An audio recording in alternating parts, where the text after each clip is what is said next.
Greetings, dear subscribers and casual listeners of my channel. Not long ago, we discussed the wildest fan theories about the world of Harry Potter. But today, it's time for the ones that sound far more convincing.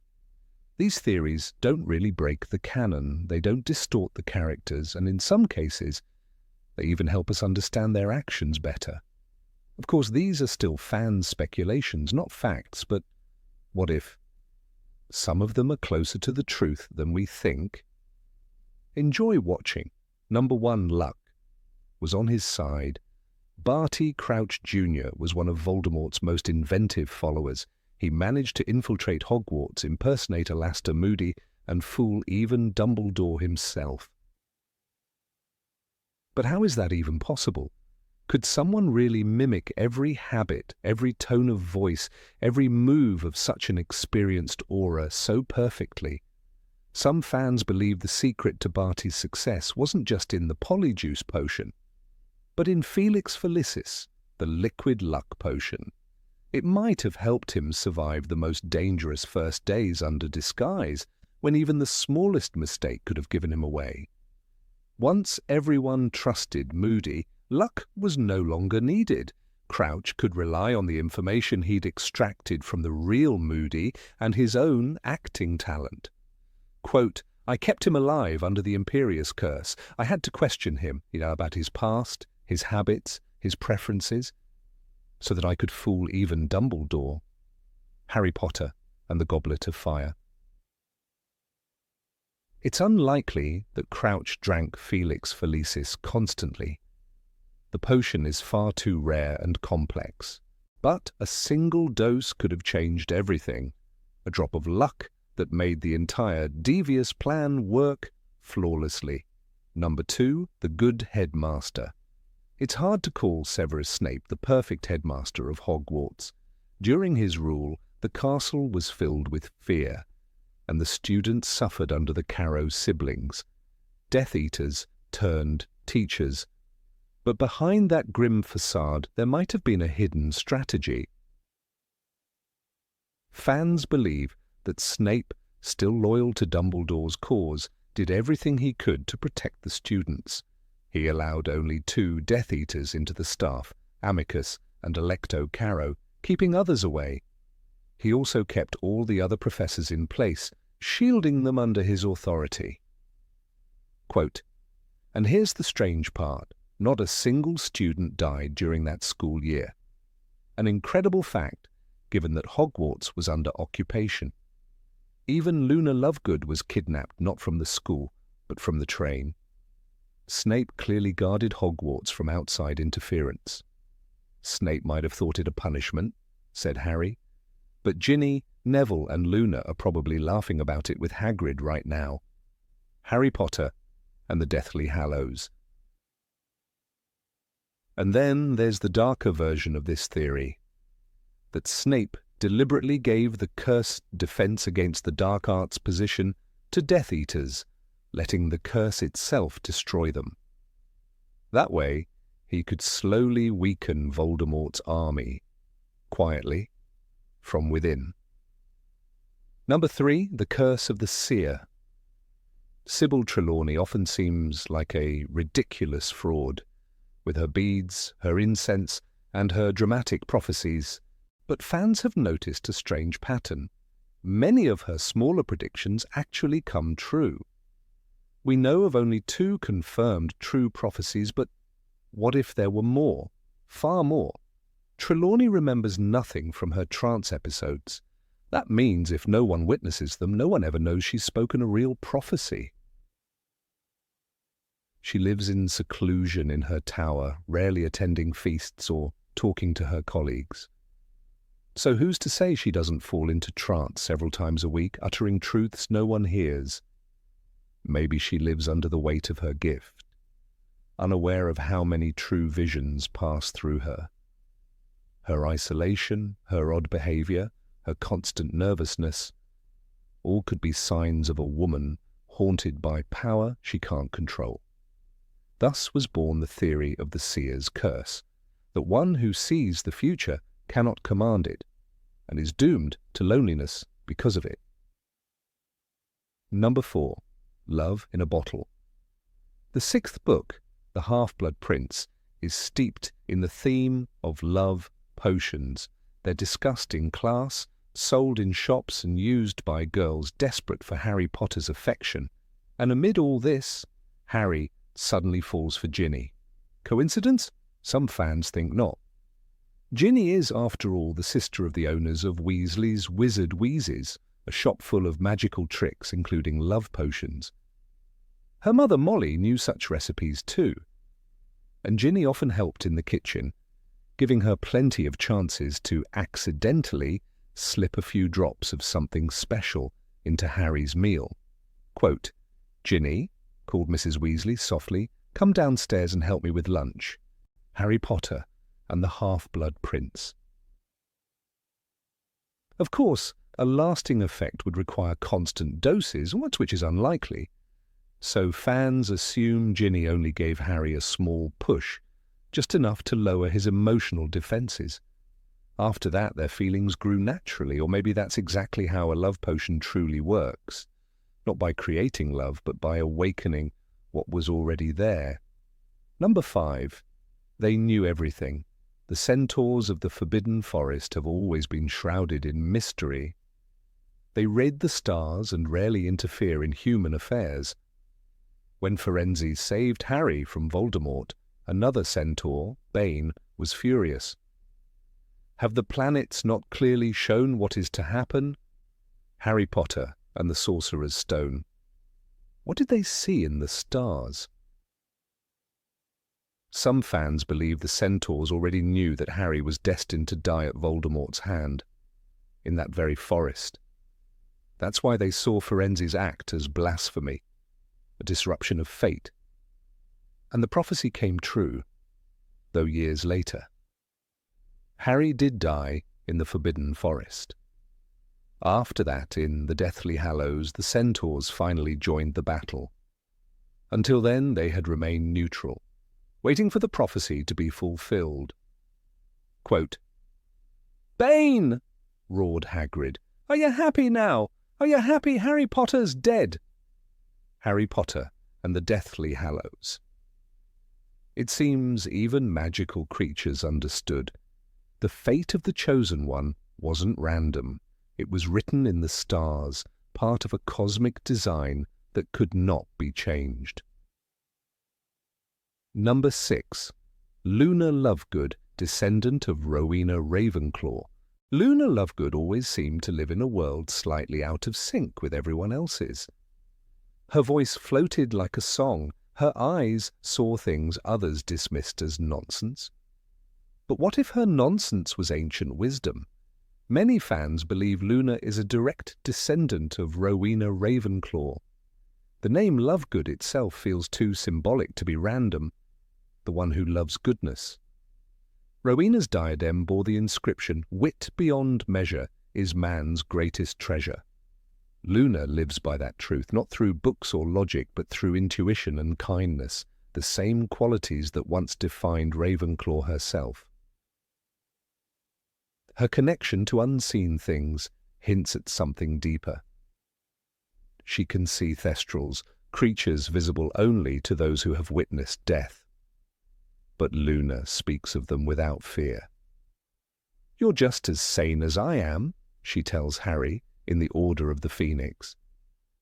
That calm acceptance of the unknown feels like the wisdom of a seer, someone who hears the pulse of magic itself. Even her home, a tower filled with mirrors, charms, and glittering trinkets, resembles the Ravenclaw common room. Luna doesn't just belong to the house, she embodies it. She might be more than a student of Ravenclaw's legacy. She could be its living continuation, a reminder that true intelligence isn't in knowing everything, but in believing what others cannot see. Number 7. Voldemort, Dumbledore's unintended creation. Tom Riddle was brilliant, charming, and terrifyingly self-aware even as a child. Dumbledore saw that from their very first meeting at Wool's orphanage. "I can make bad things happen to people who annoy me," the boy said calmly, and Dumbledore's eyes flickered, not with fear, but with curiosity. Instead of stopping him, he offered Tom a place at Hogwarts. Some fans believe this wasn't compassion at all. Dumbledore, haunted by his own mistakes with Gellert Grindelwald, wanted to understand the nature of evil. Tom became his experiment, a test to see whether darkness could be redeemed through guidance and education. But the experiment failed. Riddle's brilliance deepened into obsession, his isolation into hatred. Dumbledore watched it happen and did nothing, perhaps because he needed to know how far the boy would go. In The Half-Blood Prince, he confesses to Harry, "I was too fond of power, I was too fond of myself." Those words sound like guilt. Voldemort may not have been born out of prophecy or fate, but out of Dumbledore's silent ambition, the desire to control what he could not change.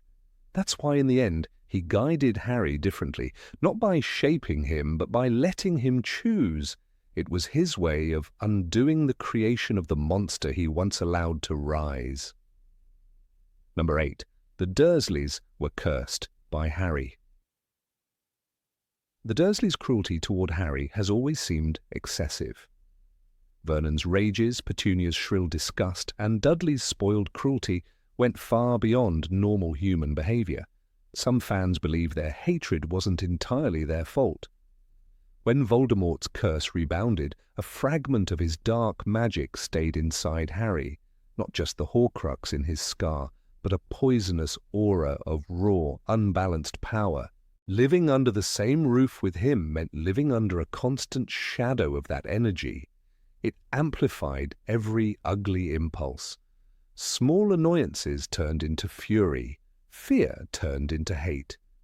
Even Petunia, who once envied her sister's magic, came to despise it because it surrounded her every day through the boy she was forced to shelter.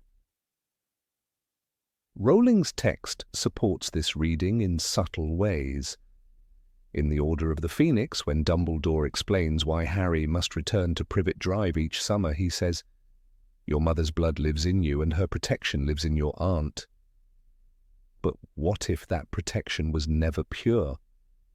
Love and death fused together the night Lily died. The spell was meant to shield Harry, but it could also have created a backlash, a kind of magical imbalance. The Dursleys lived in that distortion for years, poisoned by both love and darkness. When Harry finally left, the spell broke. The tension dissolved. The family, freed from the invisible curse, faded into the ordinary, dull normality they had always longed for. Number 9, Hermione, the reincarnation of Merlin's apprentice. Hermione Granger was never like the others. From her very first year, she mastered spells far beyond her age, correcting even professors and challenging centuries-old magical norms. Some fans believe there's a reason for that. They claim Hermione is the reincarnation of one of Merlin's ancient apprentices, perhaps even Morgan Le Fay herself, the legendary sorceress who once stood at the edge between light and shadow. Her hunger for knowledge, her unmatched discipline, and her skepticism toward divination echo the mind of an ancient witch who once studied under the greatest magician in history. In The Prisoner of Azkaban, Hermione receives the Time Turner, a device meant to twist time itself. Most students would fear it. She masters it instantly. "I've been turning it back to get to all my lessons," she tells Harry and Ron.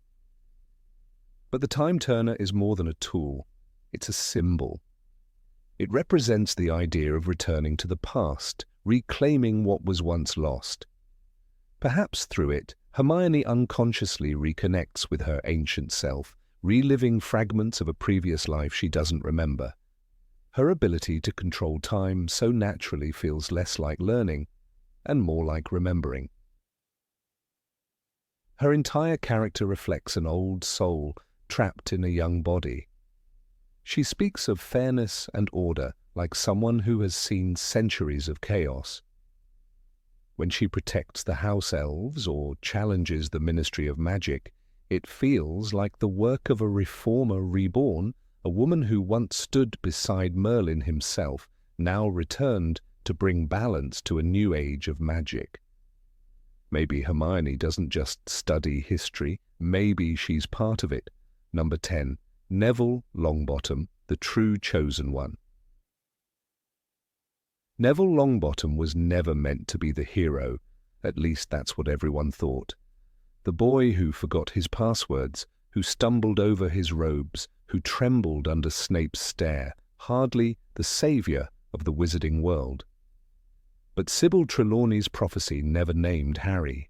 It spoke only of the one with the power to vanquish the Dark Lord, born as the 7th month dies, to parents who had defied Voldemort 3 times. Both Harry Potter and Neville Longbottom fit that description. The choice, then, was Voldemort's, and choices, as Dumbledore once said, make all the difference. Neville's life mirrors Harry's in quiet tragedy. His parents, Frank and Alice Longbottom, were tortured into madness by Bellatrix Lestrange. He grew up not in a loving home, but under the stern care of his grandmother Augusta, who constantly reminded him how he failed to live up to his parents' legacy. Yet despite it all, Neville never turned bitter. He remained loyal, kind, and brave in the simplest, purest way. In the Order of the Phoenix, he stands beside Harry at the Department of Mysteries, facing Death Eaters far stronger than himself. "I'll join you," he says, shaking but resolute. That's courage born not of prophecy but of heart. And in the end, it was Neville, not Harry, who struck the final blow. When Voldemort's snake, Nagini, reared to attack, Neville drew the sword of Gryffindor from the Sorting Hat and severed her head with a single swing. It was the destruction of the last Horcrux, the act that truly made Voldemort mortal. Symbolically, the boy who was not chosen fulfilled the prophecy anyway. The Dark Lord fell not only because of the chosen one, but because of the one destiny had overlooked. Perhaps Dumbledore always knew that while Harry carried the scar, Neville carried the soul of the true hero. Number 11. Argus Filch, a wizard who lost his magic. Argus Filch was never loved by readers. His constant scowling, his hatred for students, and his cruel delight in punishment made him seem more villain than caretaker. But what if that bitterness hides a tragedy? Some fans believe Filch was not born a squib at all. He was once a wizard, weak, perhaps, but gifted enough to use a wand. Something happened. A curse, a failed spell, or a magical accident that stripped him of his power forever. This idea changes everything. Imagine losing the very thing that defines your world. Every spell cast in front of him would be a reminder of what he lost. No wonder Filch walks the corridors like a ghost of the wizard he used to be. His obsession with order, his rage at mischief, his longing to punish, all might come from envy and grief. When he snarls at students like Harry, it's not just discipline, it's pain. He sees in them what he will never be again. His bond with Mrs. Norris becomes even more mysterious under this light. The cat moves through Hogwarts like a living extension of Filch himself. In the Sorcerer's Stone, she spots Harry, Ron, and Hermione sneaking through the corridors, and within seconds, Filch appears. The book describes him arriving as if he had been waiting just around the corner. Too fast, too precise. How could he know unless he felt her presence? Perhaps the last flicker of his magic still links them. His mind, tethered to hers, seeing through her eyes, sensing her fear and excitement. That connection could be the last remnant of his wizarding soul. Mrs. Norris may be more than a pet. She could be a vessel for what remains of his lost gift. Maybe Filch, desperate and broken, once tried to anchor his dying magic inside her, creating the psychic bond that now defines them both. Every time she prowls the halls, he follows, not as a master, but as a man who clings to the faint pulse of the power he once had. Number 12. Moaning, Myrtle didn't die by accident. Moaning. Myrtle's death has always been treated as an accident, a tragic moment when a frightened girl stumbled upon the basilisk in the girls' bathroom. But what if it wasn't random at all? Some fans believe Myrtle's death was part of something much darker, a ritual that Tom Riddle himself unknowingly completed. A life taken inside Hogwarts might have been the final key to unlocking the Chamber of Secrets. And Myrtle, lonely and invisible to everyone, was the perfect sacrifice. Tom Riddle was 16 when he opened the chamber, ambitious, curious, and already experimenting with the boundaries of magic. When the basilisk emerged, Riddle didn't just unleash a monster.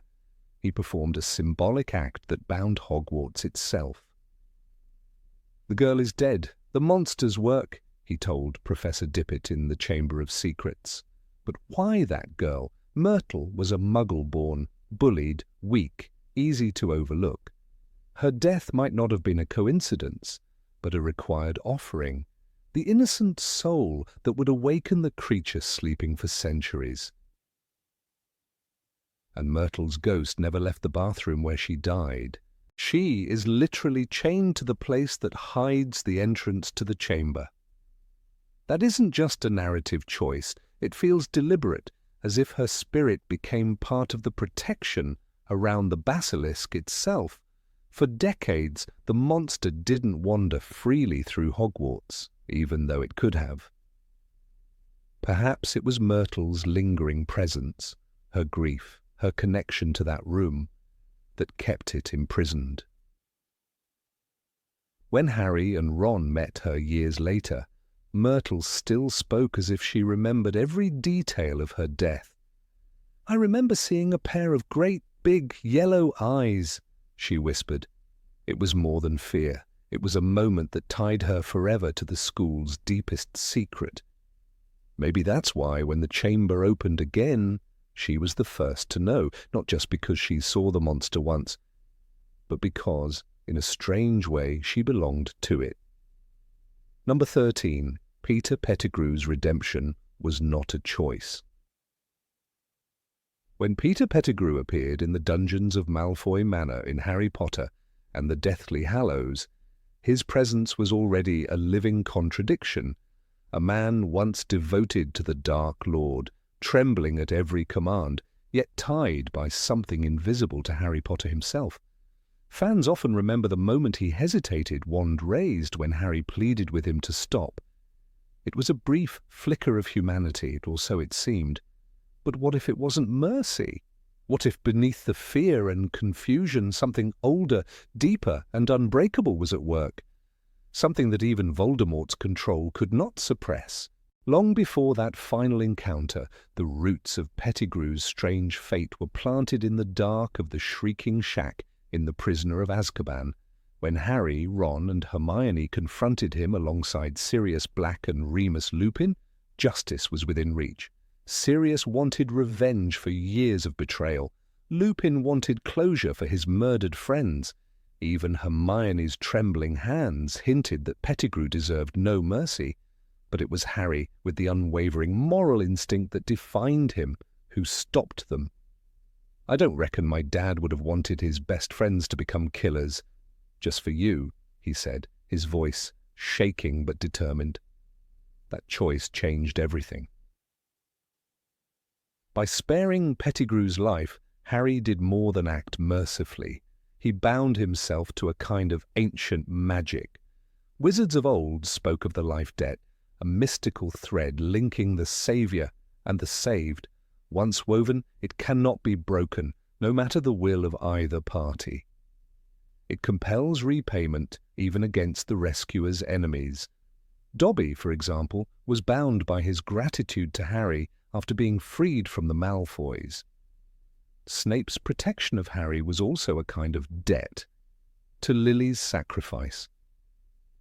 But Pettigrew's debt was darker. It did not emerge from love or loyalty, but from fear and forced survival. Throughout the series, Pettigrew's existence seems cursed by this bond. When Voldemort returned in the Goblet of Fire, Pettigrew was rewarded for his loyalty with a silver hand, faster, stronger, and more powerful than flesh. The Dark Lord said coldly, "May your loyalty never waver again." That gift, however, was no blessing. The silver hand was a creation of dark magic, imbued with Voldemort's will, a constant reminder that Pettigrew was merely a tool. Yet magic, even the darkest kind, cannot override the laws of older, purer enchantments. A life debt supersedes any curse. Years later, when Pettigrew entered the cellar of Malfoy Manor, wand in hand, something in him faltered. Harry reminded him of that moment in the Shrieking Shack, the moment his life was spared. "You owe me, Wormtail," Harry said, invoking a truth more powerful than any spell. For a heartbeat, Pettigrew hesitated. The hand, the instrument of Voldemort's authority, twitched as though sensing the conflict. It was then that something extraordinary happened. The hand turned on its master, tightening around his throat, choking him until life fled. Many readers interpret that scene as simple poetic justice, the coward finally punished by the master he worshipped. But the logic of the wizarding world runs on old magic, and this moment mirrors patterns seen elsewhere. The killing curse, for instance, rebounded upon Voldemort because of Lily's sacrificial protection. Similarly, Pettigrew's own death may not have been punishment from Voldemort, but the execution of the life debt's final demand. Having once been spared, he was now compelled to return that act of salvation, even if it meant destroying himself. This theory gains weight when we look closely at Rowling's language. The narration in Deathly Hallows says that Pettigrew's hand seemed to turn against him, that it strangled him before he could draw breath. The key word, seemed, implies agency beyond Pettigrew's own will. The hand acted as though driven by something else, not Voldemort's remote command, but a latent force within the magical fabric of Pettigrew himself. It is possible that when he hesitated, when his heart wavered between killing and sparing, the ancient magic of the life debt reawakened, asserting itself through the very limb created by his master. Voldemort's magic was rooted in domination, in bending life to his will. But the life debt is an equal and opposite power. It bends the debtor's life toward balance. Pettigrew, who owed his continued existence to Harry's mercy, could not act against the one who had saved him. His attempt to do so ruptured the equilibrium, triggering the built-in justice of the magical world, just as Dumbledore warned that to have been loved so deeply will give us some protection forever, so too does a spared life carry an invisible chain of obligation. We see echoes of this principle in other places. When Snape shields Harry in the Battle of Hogwarts, it is not loyalty to the boy but to Lily's memory, another variation of debt, one that persists beyond death. When Creature shifts his allegiance from hatred to devotion after Harry shows him respect and kindness, it is not moral growth but the ancient law of magical recompense asserting itself. In the same vein, Pettigrew's final act, or rather, the act performed through him, was the restoration of a cosmic debt. The fascinating irony lies in how Voldemort unwittingly created the very instrument of his servant's undoing. By gifting Pettigrew the silver hand, he bound his own magic into the man. The hand carried Voldemort's power, but once Pettigrew hesitated, once his human will conflicted with his master's orders, the life debt's energy surged through that same channel. It was as if two opposing spells clashed inside a single body, Voldemort's curse of obedience and the ancient magic of balance. The collision destroyed him. Number 14, the wizarding world is a psychological illusion. Harry lies in the cupboard under the stairs, surrounded by darkness and the sound of his own breathing. To many readers, this scene is simply tragic, the childhood of a boy unloved by his family. But through the lens of a strange and haunting theory, it becomes something else entirely, the beginning of a journey inside his own mind. The cupboard is not just a place of neglect, it is a cell within the subconscious, the locked space of a traumatized child who cannot yet face the world. When the letter from Hogwarts arrives, it is not an invitation to a real school, but to his own recovery. The owl, the parchment, the green ink, they are symbols of awakening, the first contact between the broken child and the imagination that will save him. When Harry steps onto platform 934, he is crossing the invisible threshold between trauma and healing. The platform exists between two worlds, and the rational and the emotional, and can only be reached by those who dare to run through a solid wall. That image alone feels deeply psychological. To enter his inner world, Harry must break the barrier of fear. He had never been more nervous in his life, Rowling writes in Philosopher's Stone. But when he emerges on the other side, the air is different, lighter, full of steam and hope.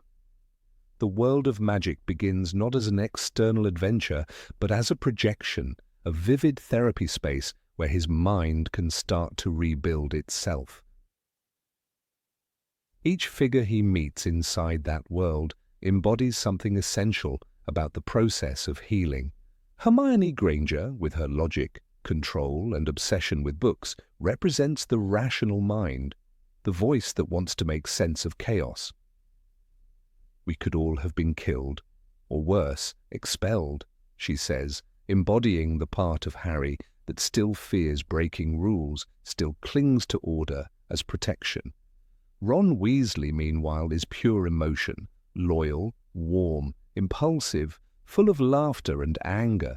He gives Harry permission to feel again. Together, reason and feeling create balance, guiding him toward a sense of wholeness. And above them all stands Albus Dumbledore. Wisdom personified, the quiet therapist who never gives answers directly, but always asks the right questions. "It does not do to dwell on dreams and forget to live," he tells Harry, like a voice from deep within the subconscious, reminding him not to hide forever in fantasy. Dumbledore is not merely a headmaster.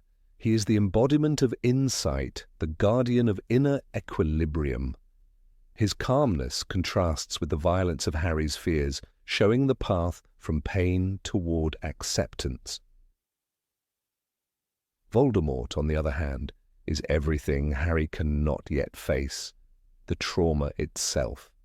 He is fear, rage, the memory of his parents' death, the hatred that grows in silence. The name "He Who Must Not Be Named" mirrors the way trauma behaves in the psyche, unspeakable, hidden, but ever-present. Each confrontation with Voldemort is not an external battle, but a psychological reckoning.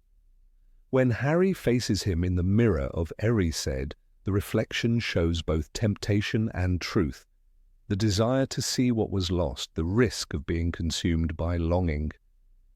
The mirror becomes a metaphor for introspection, beautiful, dangerous, necessary. The spells Harry learns, Lumos, Expelliarmus, Expecto Patronum, are symbols of psychological techniques. Lumos brings light into darkness, the way therapy illuminates hidden corners of the mind. Expelliarmus disarms, a direct representation of letting go of defensive mechanisms that protect but also isolate. Expecto Patronum, I expect a protector, is perhaps the most striking of all. When Harry conjures his Patronus, it is not magic but self-empowerment. The silvery stag is the memory of love, the echo of his father, and the living embodiment of resilience. It shows that healing comes not from escaping pain, but from transforming it into light. Even the setting of Hogwarts reflects the geography of the mind. The castle is full of hidden rooms, secret passages, moving staircases, and talking portraits, a labyrinth that constantly reshapes itself, much like memory. Its ghosts, such as nearly headless Nick and moaning Myrtle, represent the past that refuses to vanish, the echoes of experiences that still speak to him. The Forbidden Forest is the unconscious, dark and filled with monsters, yet essential for growth. Every journey into it will be, whether to meet a centaur or confront a dying unicorn, is a symbolic descent into fear and guilt. In this interpretation, the sorting hat is not a magical artifact, but a psychological assessment. When it whispers, "You could be great, you know, it's all here in your head," it exposes the inner conflict between his potential for good and the shadow of anger that trauma has left behind. The choice of Gryffindor is Harry's first conscious act of identity formation. He chooses courage over revenge. This is the first step towards self-acceptance, the moment when he decides who he wants to be. Hagrid plays the role of the inner caregiver, the compassionate protector who first leads Harry out of darkness. His physical size and tenderness mirror the concept of a guardian figure within therapy, one who can hold space for pain without judgment. Hagrid's sentence, "You're a wizard, Harry," becomes the phrase of awakening, the moment the subconscious tells the wounded child, "You are more than your suffering." His hut on the edge of the forest stands between two realms, safety and danger, consciousness and shadow. The same border where healing always takes place. Number 15. The Deathly Hallows are real relics of death. In the heart of wizarding lore, few tales have stirred as much fascination and philosophical debate as the tale of the three brothers.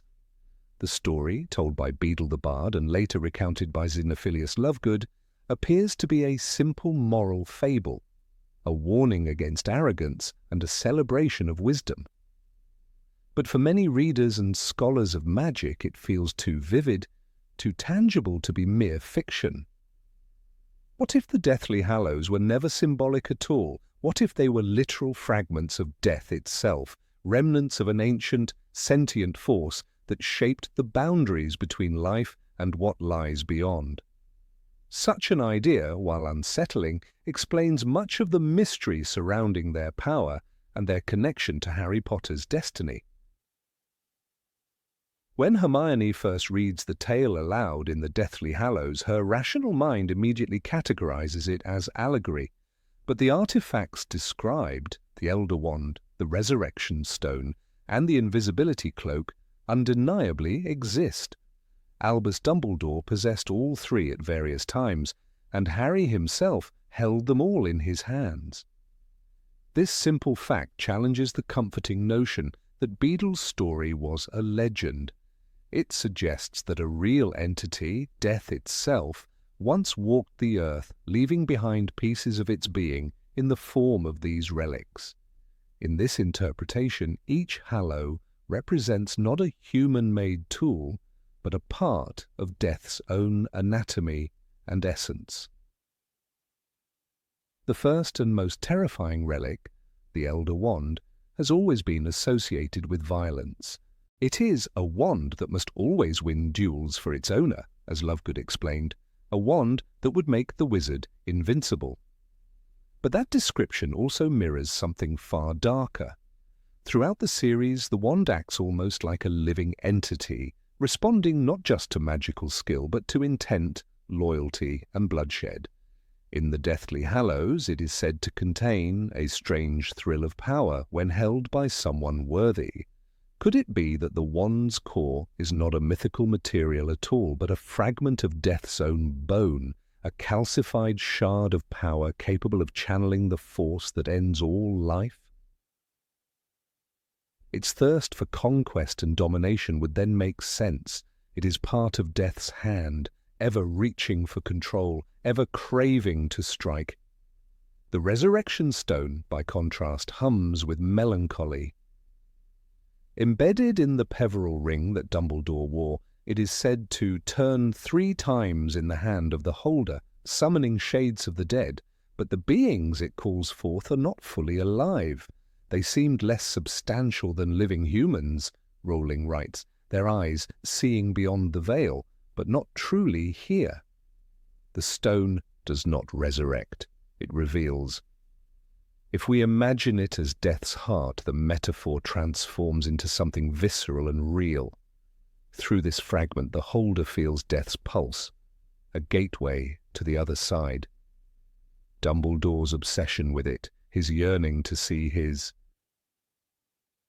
sister Ariana again, reads not as sentimentality, but as a man feeling the faint heartbeat of eternity and being unable to turn away.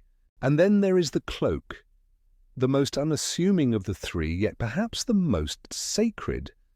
Unlike other invisibility cloaks that fade or fray, this one is eternal. It doesn't distort light or use enchantments, it bends reality itself. It is a true cloak of invisibility, says Dumbledore, passed down through generations, and it does not wear out. Why? Because it is no crafted garment at all, but a piece of death's own shroud. When Harry drapes it over himself, he doesn't merely vanish, he steps outside death's line of sight. The cloak does not make one invisible to the living, but invisible to death.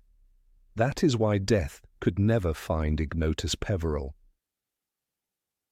Until the old wizard chose to reveal himself willingly, taken together, these 3 relics form a complete anatomy: bone, heart, and shroud.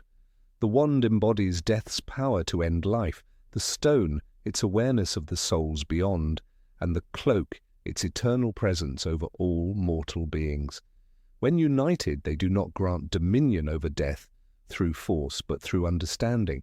The last enemy that shall be destroyed is death, reads the inscription on the Potter's grave in Godric's Hollow. It was never about defeating death, it was about mastering the fear of it, as Harry ultimately did.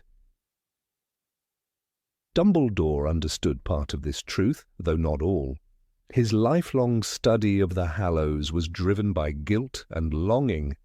He admitted to Harry in King's Cross, "I was fit to own the Elder Wand, but not the Resurrection Stone."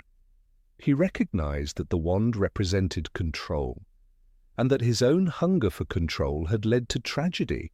But Dumbledore's mistake was thinking the Hallows were meant to be used.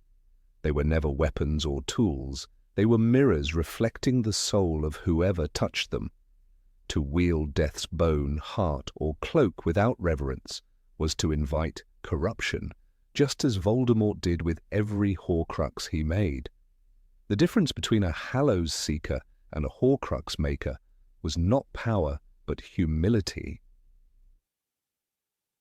Harry's path, though seemingly accidental, mirrors the destiny of the 3 brothers, and in doing so transcends them. Like Antioch, he faces enemies and temptations of violence. Like Cadmus, he mourns the dead, and like Ignotus, he values life enough to hide from danger rather than chase glory. Yet where they failed, Harry succeeds. He unites the Hallows not out of greed, but out of necessity and compassion. He possesses the Elder Wand, but refuses to use it for dominance. He carries the stone, but lets it fall into the forest floor, understanding that clinging to ghosts is not life. And he wears the cloak not to escape death, but to walk beside it when the time comes. Number 16, Dumbledore is death itself. Albus Dumbledore has always been one of the most mysterious figures in the Harry Potter universe.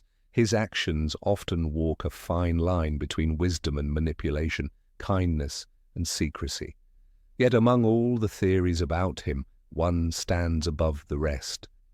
The idea that Dumbledore is not merely a man, but the personification of death itself. This theory, born from the haunting tale of the 3 brothers, manages to connect nearly every thread in the story, reshaping the way we understand Harry, Voldemort, and Snape. It gives their fates not just emotional resonance, but mythical meaning. The Tale of the Three Brothers from the Tales of Beedle. The bard tells of three men who cheat death. Each receives a gift, the Elder Wand for the power-hungry, the Resurrection Stone for the grieving, and the Cloak of Invisibility for the humble. Eventually, Death claims all but the youngest brother, who greets Death as an old friend. If this fable is read as a symbolic reflection of Harry Potter, the parallels become strikingly clear. Voldemort, obsessed with conquering mortality, mirrors the eldest brother. Severus Snape, haunted by love and regret, mirrors the middle.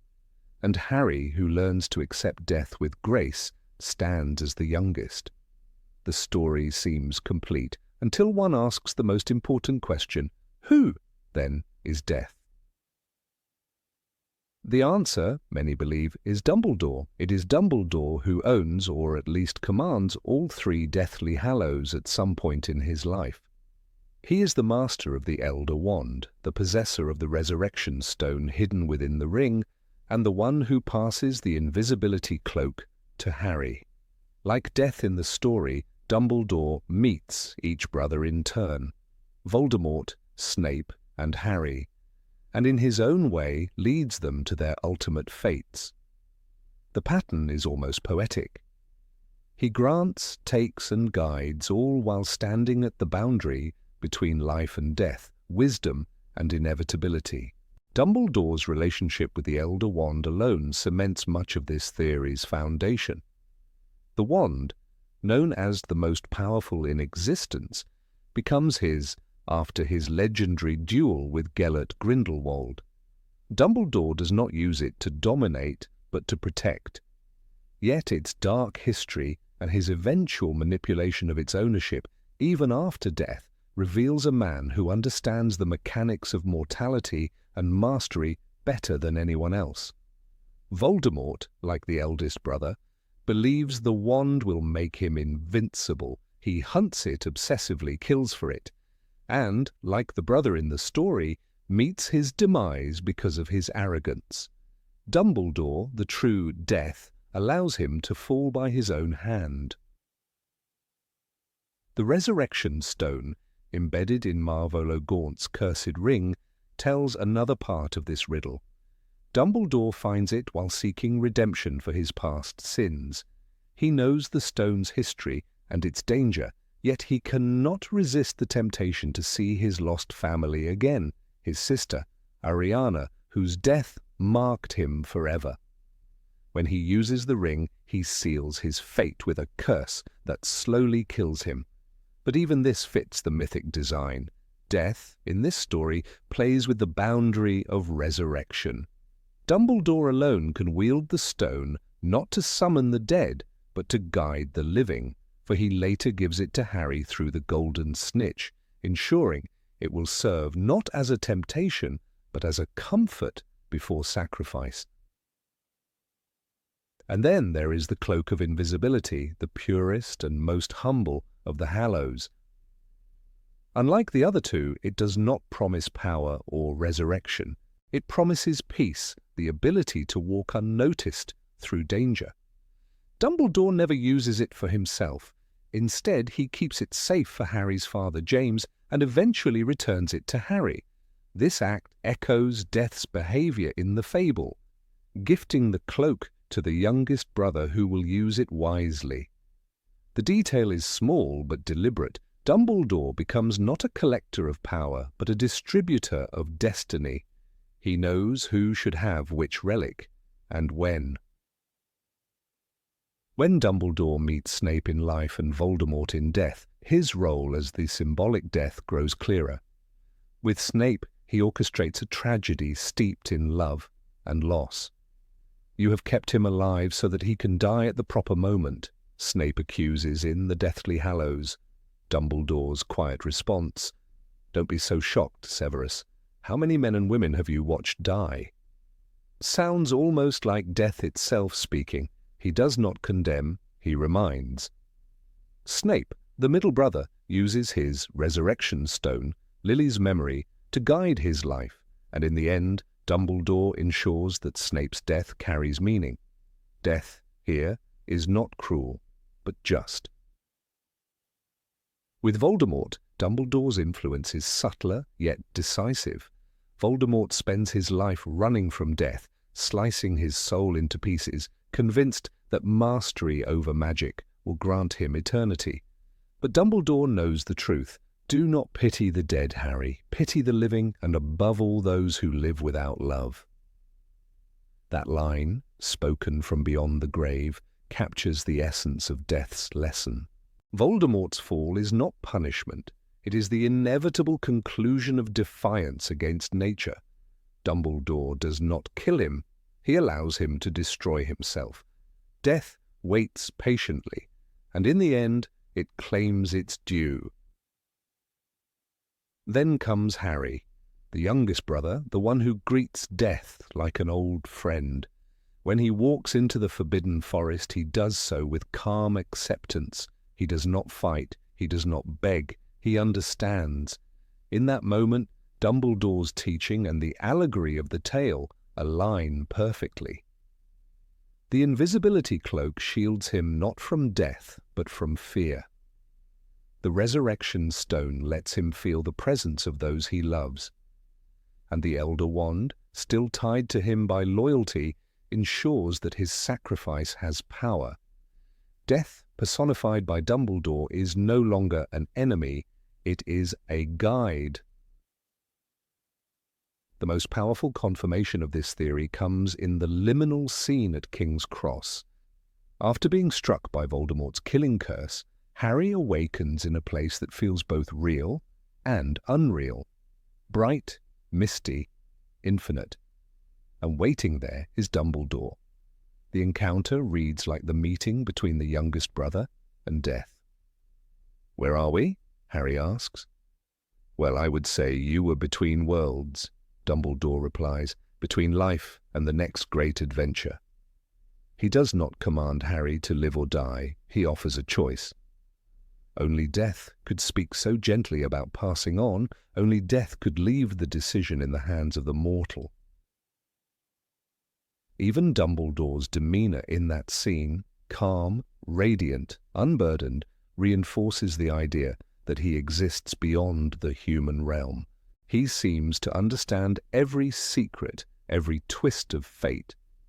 "Do not pity the dead," he repeats, as if reciting the creed of his true nature. When Harry asks about the small, broken thing, the shredded piece of Voldemort's soul lying under the bench, Dumbledore shows compassion, not horror. Death does not despise life's fragments, it gathers them. In this way, Dumbledore embodies a mercy far deeper than any spell or charm could express. The pattern holds even in the small details scattered throughout the series. Dumbledore's fascination with the Hallows, his acceptance of mortality, and his orchestration of every key death, from his own to Harry's temporary one, paint him as an entity who understands death not as an end, but as a passage.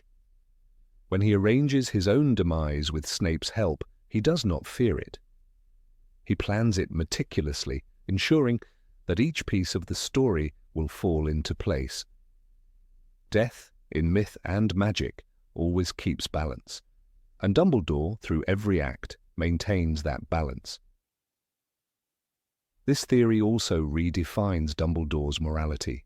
If he is death, he is not cruel, but necessary. He allows suffering to lead to understanding.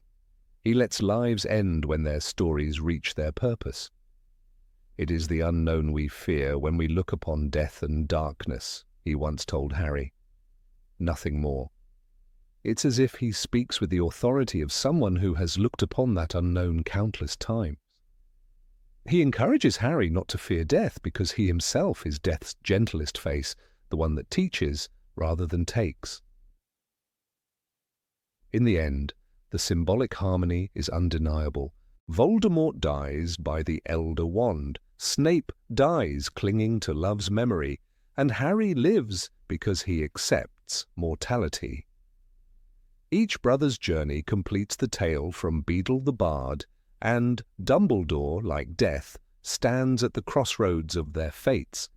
His role in every turning point, from gifting the cloak to welcoming Harry in the afterlife, transforms him into something beyond human wisdom. He is the quiet constant in a world where every soul must learn the same lesson, that death is not defeat, but truth. When viewed through this lens, Dumbledore's entire story takes on an eerie beauty. He is not the manipulator many accuse him of being, but the great reconciler, the force that ensures every life finds its rightful end. Whether he was truly death incarnate or simply a man who understood its language, his presence in the story fulfills the ancient promise of the fable. And he greeted death as an old friend, and went with him gladly, and equals, they departed this life.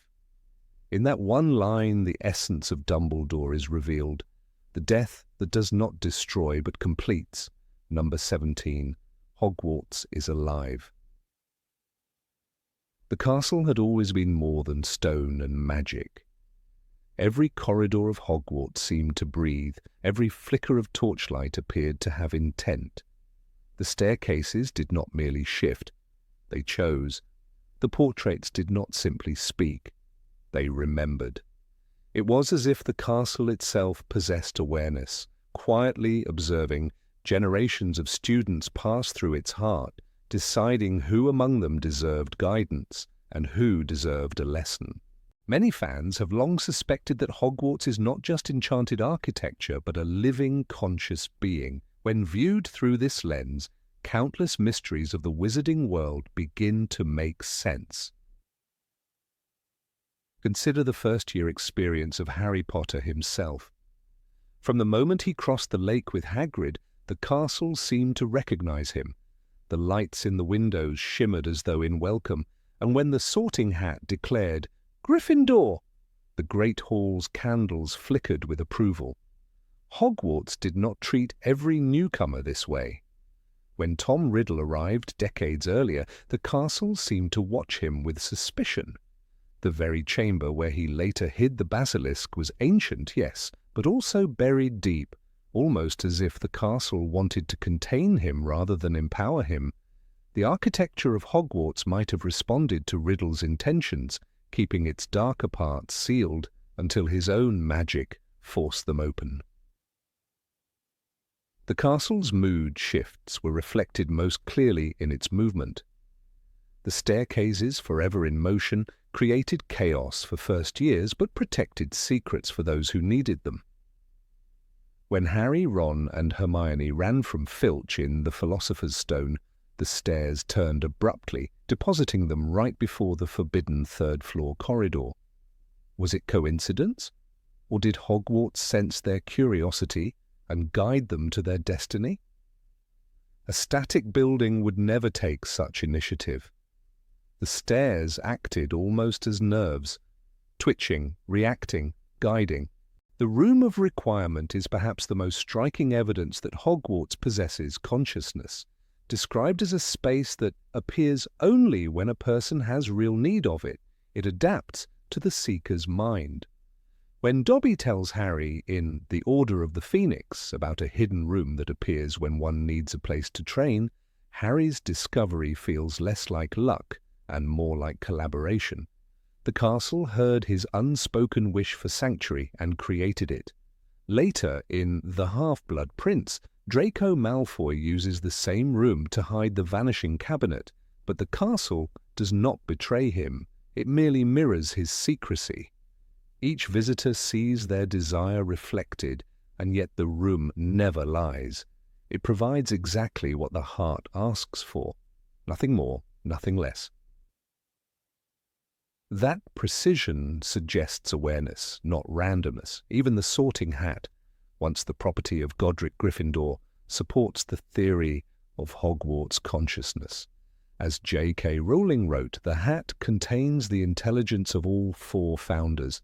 It listens, reads thoughts, and makes moral judgments. It is, in essence, a fragment of the castle's mind. When it speaks each year, it warns students of coming dangers, almost like a neural spark of Hogwarts itself, reaching out to communicate. Its 1995 song, for instance, warned, "Though different our houses are in name, our hearts must be the same." The hat was urging unity as Voldemort's power grew, but where would such foresight come from if not from the castle's collective memory? The founders, after all, imbued Hogwarts with magic deeper than spells. Godric Gryffindor's courage, Helga Hufflepuff's kindness, Rowena Ravenclaw's wisdom, and Salazar Slytherin's ambition, each was woven into the walls.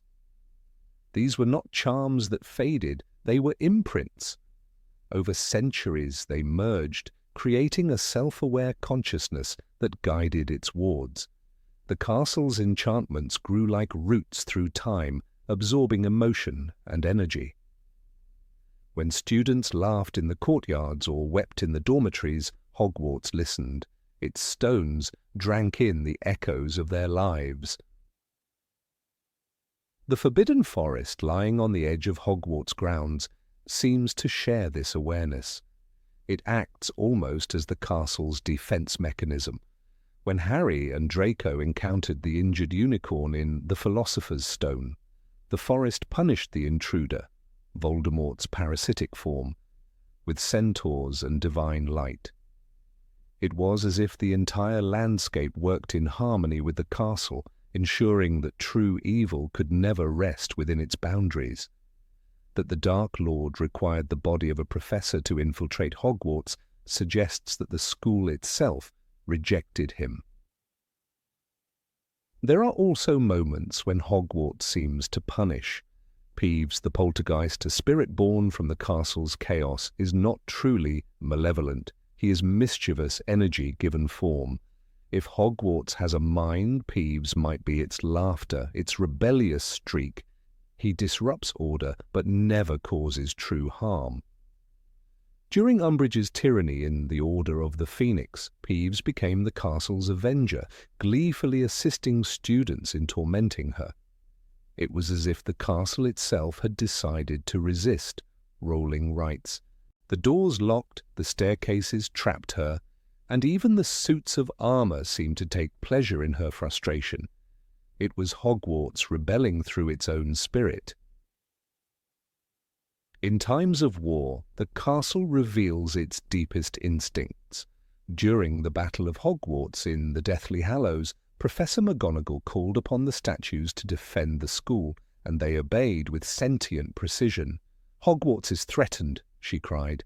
"Man the boundaries, protect us, do your duty to our school." The statues, awakened by ancient spells, responded as soldiers of a living organism would, coordinated, loyal, and aware of the enemy. The castle fought for survival. It was not mere magic that animated them, it was allegiance, an emotional bond with the place they guarded. Some rooms at Hogwarts cannot be found on any map, including the Marauder's map. The castle seems to hide what it chooses, even from those who know it best. The map itself, enchanted by Moony, Wormtail, Padfoot, and Prongs, reveals moving figures throughout the school, yet certain chambers remain unseen. Why? Perhaps the castle conceals its core, the place where its true consciousness resides. Dumbledore once told Harry, "Help will always be given at Hogwarts to those who ask for it." This phrase sounds less like a promise of staff assistance and more like the castle's own vow. It also explains the strange restrictions on magic within Hogwarts. Many spells fail inside its walls. Apparition, for instance, is impossible except in specially designated lessons. The structure resists manipulation. When Death Eaters attempted to enter, they needed betrayal from within. The school would not open to darkness of its own will. In this sense, Hogwarts acts as both sanctuary and guardian. It chooses its masters carefully, tolerating the flawed but rejecting the truly corrupt. Rowling herself hinted at this living quality when she described the school as one of the most magical places in the wizarding world, with secrets even Dumbledore never discovered. That line alone suggests agency. Secrets unknown even to the wisest wizard imply intention, a mind that decides what to reveal and what to keep hidden. The castle outlives every human occupant, retaining memories long after their bones turn to dust. It is the silent witness to every triumph and tragedy. The deaths that occur within Hogwarts echo through its halls as if absorbed into its consciousness. The ghosts, nearly headless Nick, the Bloody Baron, the Grey Lady, and the Fat Friar, are not random spirits but fragments of the school's history that refuse to depart. They linger because Hogwarts itself keeps them. Each ghost holds lessons for future generations: caution, repentance, humility. The castle seems to preserve them as living textbooks, ensuring that no sin or sorrow is forgotten. Perhaps this is why students often describe feeling at home from the moment they arrive. The castle recognizes their needs before they do. For Neville Longbottom, corridors opened kindly. For Harry, the hidden passages appeared when courage demanded them. Even when tragedy struck Dumbledore's fall from the astronomy tower, the wind seemed to mourn. The torches burned lower. It was not imagination, it was grief. Seen this way, Hogwarts is more than a setting. It is a character, ancient, wise, and wounded. It shapes destinies, protects innocence, and occasionally punishes arrogance. It does not speak in words, but through shifting walls and creaking doors. When the war ended and the castle lay in ruins, it seemed to sigh. Yet by the next term it rebuilt itself as though healing from within. That resilience could only belong to something alive. Every generation of witches and wizards owes part of who they become to the will of the castle. Its consciousness, born of the founders' souls, continues to judge, teach, and love. The theory that Hogwarts is alive does not simply explain its magic, it transforms our understanding of the entire series. For if the castle truly possesses a mind, then every victory, every secret, and every act of courage was not just witnessed but shared by the ancient being whose heart beats beneath the stone floors. The living spirit of Hogwarts. Number 18. Nagini was once human. Nagini slithered silently through the ruins of the Riddle House, her emerald scales glinting faintly in the pale light that seeped through the broken windows. Voldemort's voice called her name softly, almost tenderly, a tone he used for no one else. To most of the wizarding world, she was nothing more than his deadly companion, a monstrous serpent that obeyed only his command. Yet beneath her cold exterior, a dark tragedy may have been buried, one that rewrites everything we think we know about her. Some say Nagini was once human, a woman cursed by blood and fate, doomed to lose her form and her will. In Fantastic Beasts, The Crimes of Grindelwald, we see the first evidence of this idea brought to life. Nagini appears not as a creature but as a young woman, graceful and haunted, burdened by the curse of the Maledictus. The curse, we are told, passes from mother to daughter, and its victim is fated to transform permanently into an animal. "You can transform at will," Credence Barebone says to her in the film, watching her struggle to hold on to her humanity. Her silence, her sadness, all reflect the knowledge that every transformation brings her closer to her end, a moment when she will never again be able to speak, to think, or to love as a human. If we accept this story as canon, then Nagini's presence beside Voldemort becomes infinitely more complex. She is no ordinary snake bound by magical command. She is a soul imprisoned in her own body, trapped between worlds. When Lord Voldemort hisses in Parseltongue and she responds, perhaps it is not just the language of serpents being spoken, but a faint echo of a human consciousness, long suppressed but never fully gone. This would explain the strange depth in their connection, a connection that even other Death Eaters seem to find disturbing. Voldemort, the man who tore his soul into fragments, may have recognized in her a mirror of himself, a being neither living nor truly dead, suspended in a twisted limbo. It is said that he could not bear to let her out of his sight, as described in Harry Potter and the Deathly Hallows. In that book, Nagini becomes his constant companion, feeding him, guarding him, and even serving as his executioner. Yet one cannot ignore the possessiveness that laces his treatment of her. He protects her, hides her, and speaks to her with a rare gentleness. It is as though, within her, he saw something human, something that reminded him of what he once was. There is a chilling symbolism in the idea that Voldemort, a man who cast aside his humanity, would surround himself with a creature who had lost hers against her will. When he made her a Horcrux, splitting his soul once again to anchor his life in her body, he committed a terrible act of violation. To create a Horcrux, as Professor Slughorn once told Tom Riddle, one must commit murder. Killing rips the soul apart. But here, perhaps, he killed not just for power, but out of necessity. In turning Nagini into a Horcrux, he destroyed what little was left of her human spirit. The connection between them after that moment may not have been merely magical. It was parasitic, emotional, spiritual. Through Nagini, Voldemort externalized his own decay. He could command her, but he also depended on her. She became his extension, his eyes, his voice, his fangs. When she struck Arthur Weasley in the Department of Mysteries, Harry saw it through her eyes. He was the snake. He was inside the snake, Rowling writes. The event terrifies him, but it also gives readers a glimpse of how deep the bond between Voldemort and Nagini truly was. It was not just control, it was fusion. Fans have long speculated that Nagini's curse, the Maledictus bloodline, might have originated in Southeast Asia, where serpent spirits and shape-shifting myths abound. If true, Nagini's humanity would not have vanished instantly, but faded slowly with each transformation. Her memories, emotions, and perhaps even her compassion might have lingered for years within the monstrous body she could no longer escape.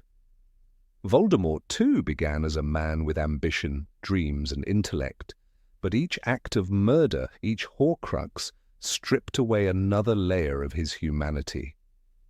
When he met Nagini, could he have sensed a kindred suffering, a creature who had also been hollowed out by fate?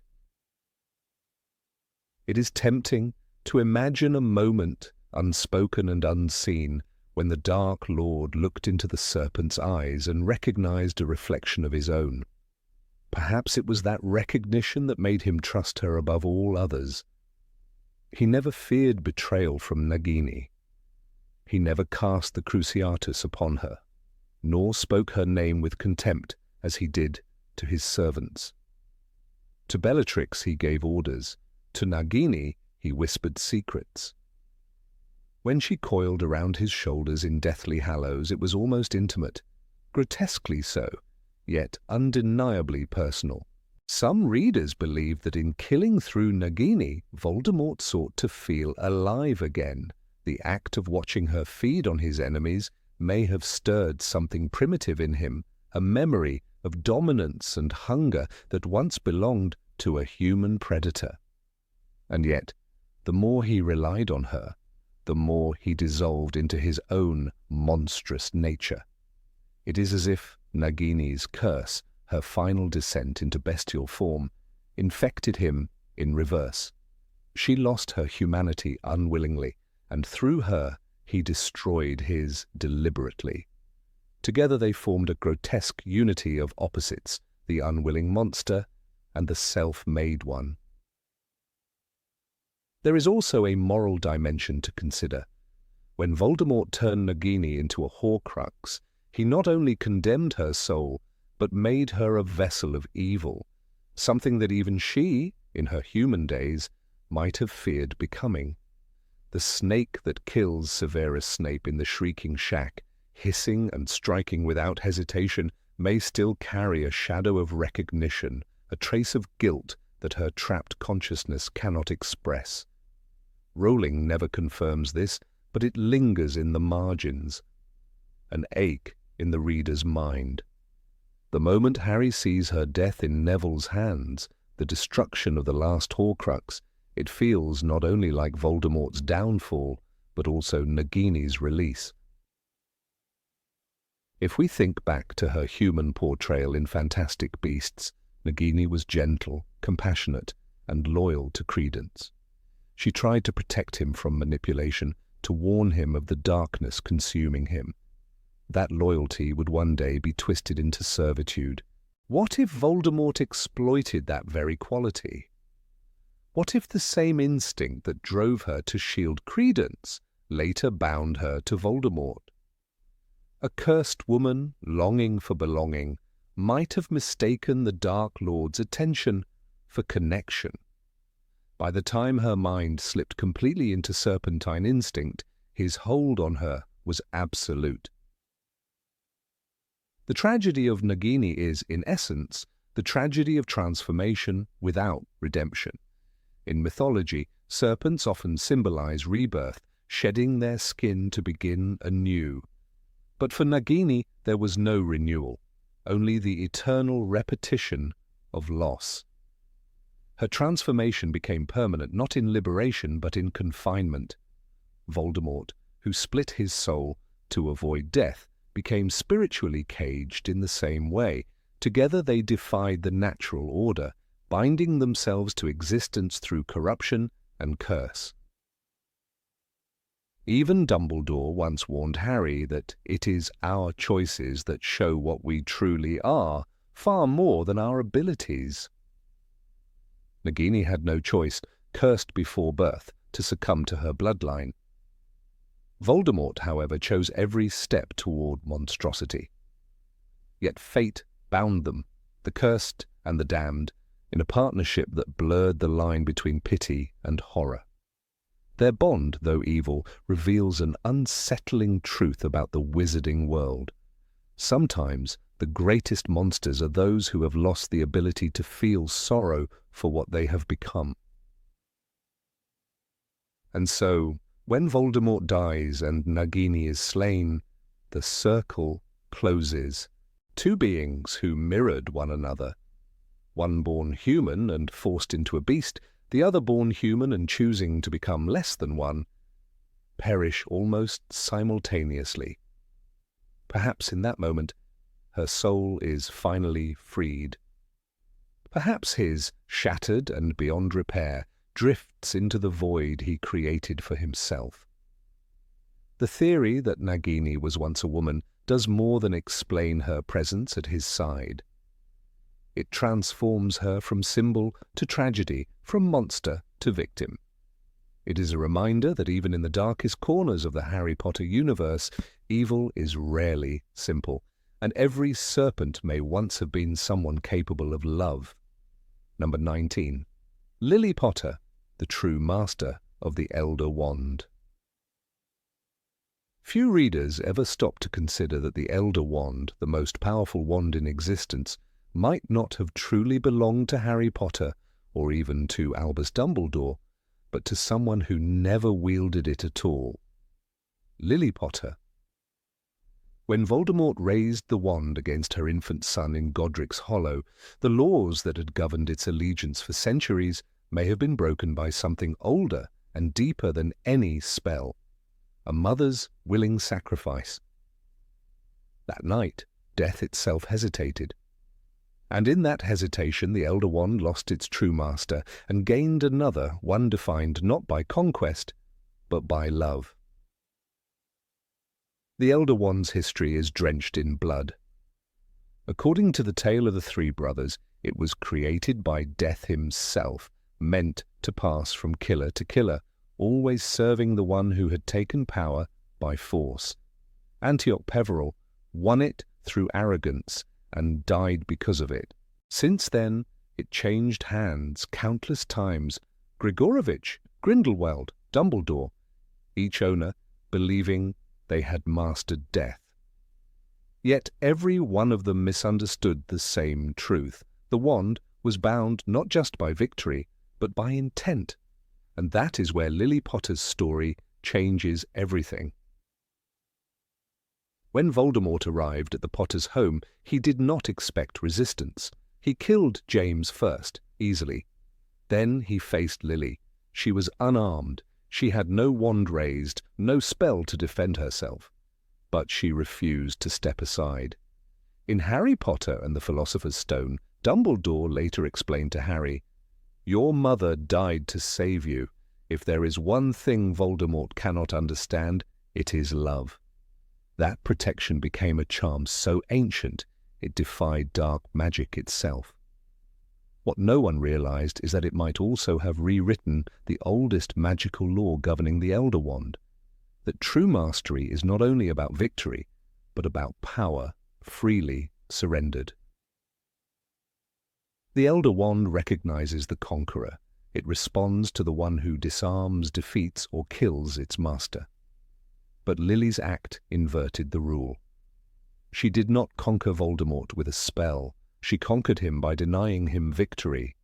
In the instant she gave her life, she robbed him of the triumph he sought, not through combat, but through love that refused to bow to power. That single act could have been enough to sever the Elder Wand's allegiance from its dark lineage. For the first time, the wand's endless cycle of death was broken not by another murder, but by mercy.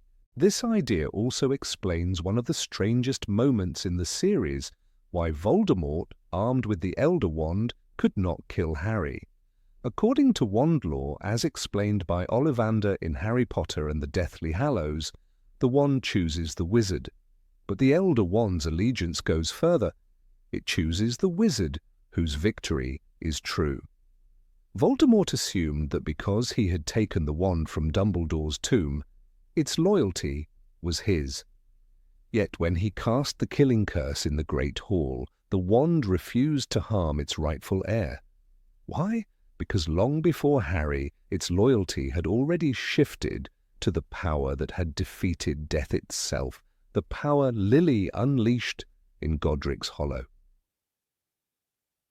Dumbledore once told Harry that to the well-organized mind, death is but the next great adventure. Perhaps Lily Potter was the first to live that truth. Her death was not defeat, it was an act of mastery over the one thing even the Elder Wand was born to fear, the choice to die willingly for another. Voldemort's entire existence was built on the rejection of mortality. His pursuit of the Elder Wand was an attempt to dominate death. Yet the wand, sensing Lily's defiance of that fear, could have recognized her as the first being since the Peverils to truly understand its nature. Consider what happens in the graveyard in the Goblet of Fire. When Voldemort and Harry's wands connect, a rare magical phenomenon occurs, priori incantatem. The spirits that emerge include Lily, who tells her son, "When the connection is broken, we will give you time. You must get to the portkey." Her presence, her voice, her protection, all appear through the wand itself. But whose wand is speaking? Voldemort's. The wand he stole from another, the wand that carries echoes of every master it served. And yet, at that moment, it obeys Lily. Her voice reaches Harry through it, protecting him even as her killer wields it. This suggests that her magical imprint, her ownership in spirit, is tied to wands far beyond her own. Years later, when Harry uses the Elder Wand to repair his broken Holly Wand, it obeys him without question. Ollivander had warned him that no wand could ever be repaired as good as new, yet under Harry's touch, it restores his wand perfectly. Why would a weapon of death serve life so easily? because Harry's use of the wand aligns with Lily's legacy. He never uses it to kill or dominate, but to heal and mend. He carries forward the same intent that changed the wand's essence decades before. The Elder Wand recognizes in him the continuation of its true master's will. Every previous owner of the Elder Wand was marked by ambition.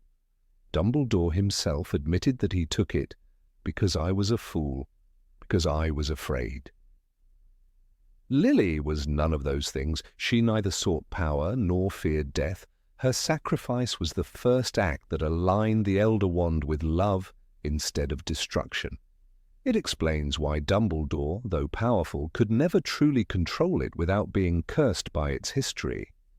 When he disarmed Grindelwald, he did not kill him, and perhaps the wand, still tainted by its past, accepted him only partially. Lily's act, in contrast, was pure. It didn't come from desire or victory, but from selflessness. The magic she released reshaped the wand's allegiance forever. In Deathly Hallows, when Voldemort kills Snape believing it will grant him mastery, he fails again. Snape's death does nothing. The wand still refuses to serve him. The true allegiance lies elsewhere, not with Draco Malfoy, who merely disarmed Dumbledore, and not with Harry, who took Draco's wand, but with the bloodline of intent that began in Godric's Hollow. The wand bends to Harry because the power that shielded him as a baby still flows through him.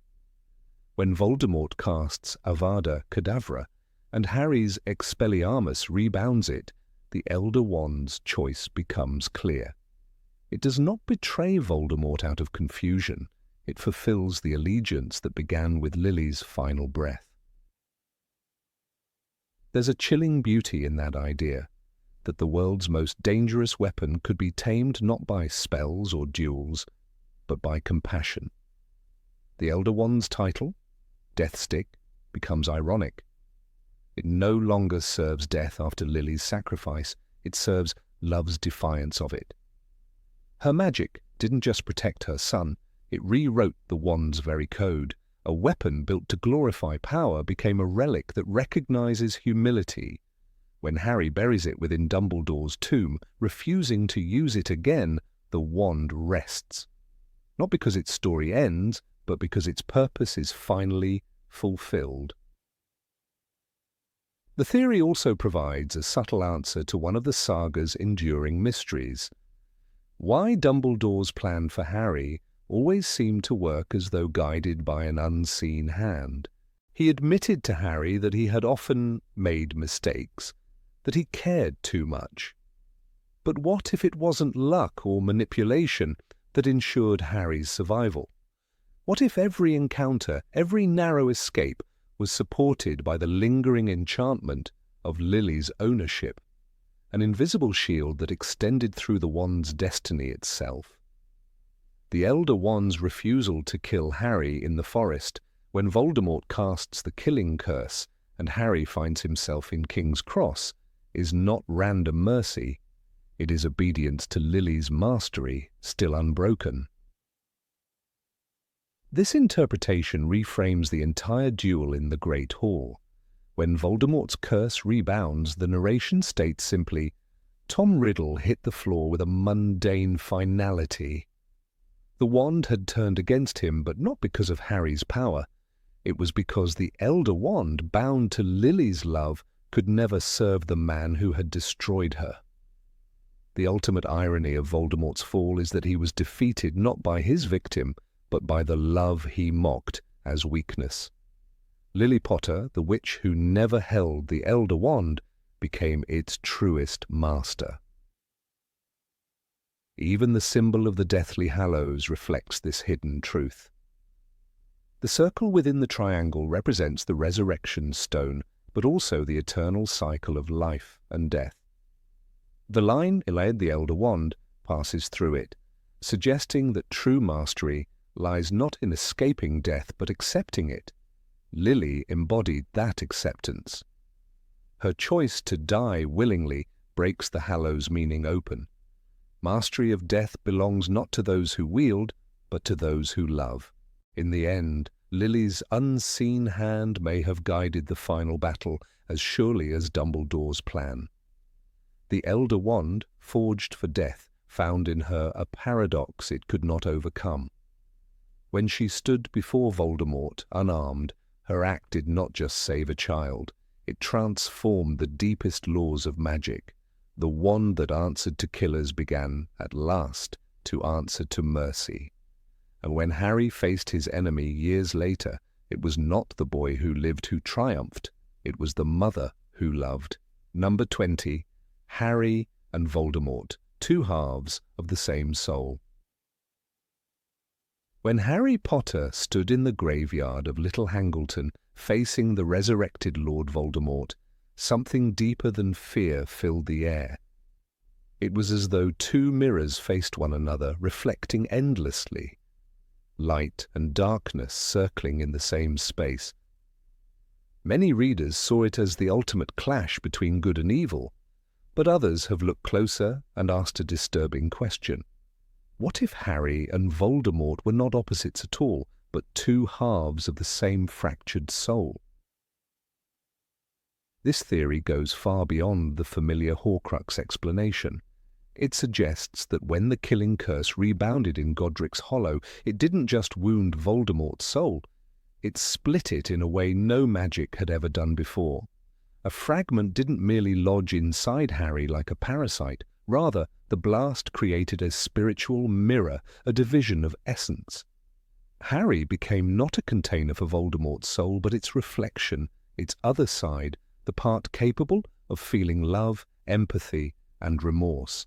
In this view, the two were never separate beings from that night onward. They were one consciousness torn into two directions. Every time Harry felt pain in his scar, it was not only a side effect of a curse, it was the echo of a shared existence. "He's in my head," Harry once said, exhausted after another vision. Dumbledore's calm reply, "You have a connection with Voldemort that neither of you fully understands," might be read less as an observation about magic and more as an admission about metaphysical unity. That pain, that haunting sense of intrusion, was not the enemy breaking in. It was the other half of Harry himself calling out through the crack between souls. The parallel between their lives supports this theory. Both were orphans, both grew up unloved, both discovered their magical power in moments of anger and isolation. When young Tom Riddle made objects move with his mind or punished those who wronged him, he did what Harry did at the zoo when he freed the snake. The difference was moral choice, not nature. The same spark that could make Harry save lives could make Riddle destroy them. "It is our choices, Harry, that show what we truly are," Dumbledore said, perhaps hinting that destiny had already bound the boy to the same origin as his enemy, but not to the same path. If we look closely, the bond between them often manifests as a strange symmetry. When Voldemort speaks in Parseltongue, Harry answers instinctively. When Voldemort feels rage, Harry's mind burns. Their wand cores, twin feathers from the same phoenix, refuse to destroy each other, not by coincidence, but because they recognize the shared essence behind their masters. The Priori Incantatem scene in the graveyard, when the two wands connected and golden threads bound them, could be read as a physical reminder of that unity. The wands knew the truth long before the wizards did. They were not meant to annihilate one another, only to reveal what had been split. There is something profoundly poetic about the scene in the Forbidden Forest when Harry walks calmly toward death. The narrative describes him as feeling strangely peaceful, as if accepting a truth long avoided. In that moment, Harry's willingness to die doesn't just defeat Voldemort's curse. It dissolves the barrier between their divided souls. When he lets Voldemort strike him, he is, symbolically, allowing both sides of the same essence to collide and merge again.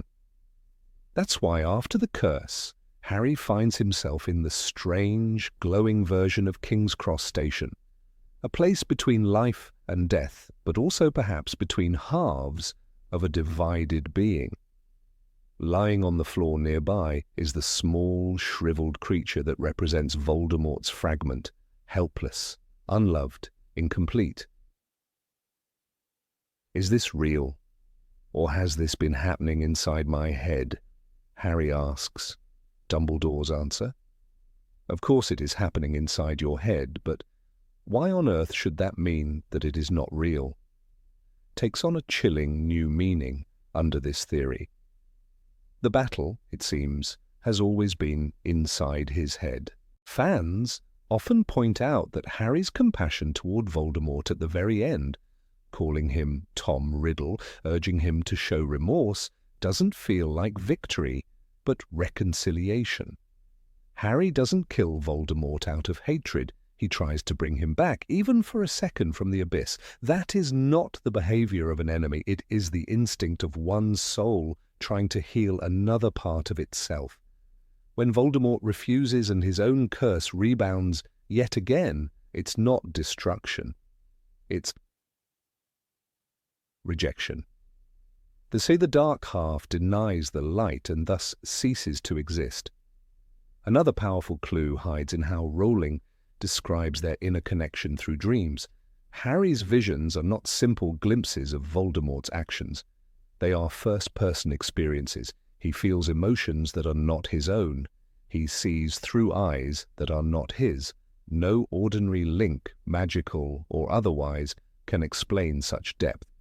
The sense of identity confusion. He was Voldemort, and yet not Voldemort, reads like the struggle of two consciousnesses inhabiting one divided psyche. It's not possession, it's coexistence, with each side trying to dominate the other. Even the symbolism of their names supports this philosophical interpretation. Harry comes from the Old English Hermi, meaning protector or army man, while Voldemort literally means flight from death. One name embodies defense, the other avoidance. One faces mortality, the other runs from it. But both revolve around the same central fear, death itself. Their struggle throughout the series is a dialogue between two responses to the same truth, the inevitability of death. Harry learns to embrace it. Voldemort tries to conquer it.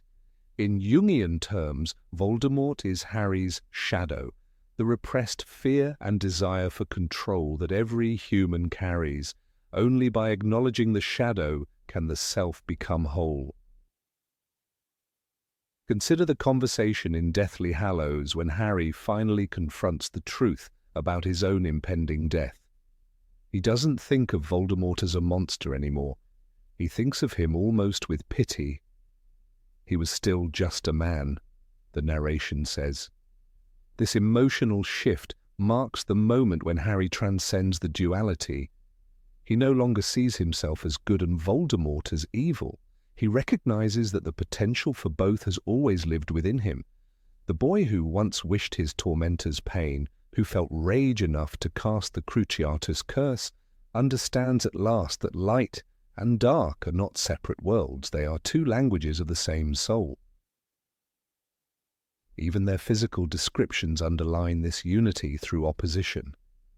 Both have jet black hair, both have unusual eyes. One green, one red, the colors of life and blood. One carries a lightning scar, a mark of energy. The other bears a snake-like face, a symbol of regeneration. When they meet, the world itself seems to contract, as if reality strains to keep two versions of one essence from collapsing into each other. Every encounter is a reflection, a rebalancing of the scales. If Harry and Voldemort are indeed two halves, then Dumbledore's famous words, "He is a part of you, Harry, and he will never truly go away," become almost literal. This is not a metaphor for trauma or memory. It's the truth of metaphysical unity. After the war, when peace finally comes, that part of Voldemort remains within Harry, not as evil, but as awareness. The shadow is integrated, the darkness no longer rules. It exists, acknowledged and transformed. That's why Harry can move on, build a family, and live without fear. He has accepted every part of himself. Looking back, the prophecy that neither can live while the other survives fits perfectly within this interpretation. It is not a statement of mutual destruction, but of necessity. Both cannot live separately. Only when one ceases to exist as an independent entity can true life, unified and complete, continue. Harry's victory, then, is not annihilation of evil, but restoration of balance. The moment Voldemort dies, Harry becomes whole again. This theory also explains why Harry, after killing the piece of Voldemort's soul inside him, doesn't lose anything essential. If that fragment were merely foreign, its destruction should leave a void. Instead, Harry emerges stronger, calmer, almost purified. The darkness isn't removed, it's resolved. What died wasn't a parasite, it was disconnection itself. What lived was the harmony of opposites. In psychological terms, Harry represents the self after confronting the shadow, the hero who walks through death to achieve individuation. Voldemort, refusing self-knowledge, remains forever fragmented, chasing immortality because he fears facing himself. There is nothing worse than death, he says. You are quite wrong, Harry answers. At that instant, he speaks not only to his enemy, but to the fearful part of his own being. It is an internal dialogue between acceptance and denial, life and the illusion of power. If we reread the saga through this lens, it becomes not a simple story of good triumphing over evil, but a journey toward self-integration. Every spell, every scar, every act of mercy contributes to the healing of a cosmic fracture born that Halloween night in Godric's Hollow. The killing curse did not just fail. It created duality, a living metaphor for human existence. To be Harry Potter is to carry darkness without letting it define you. To be Voldemort is to deny darkness until it consumes you. And in the end, as the Elder Wand falls silent and the Great Hall breathes again, the two halves become one once more. Not in battle, but in balance. Number 21, Dementors, a manifestation of depression.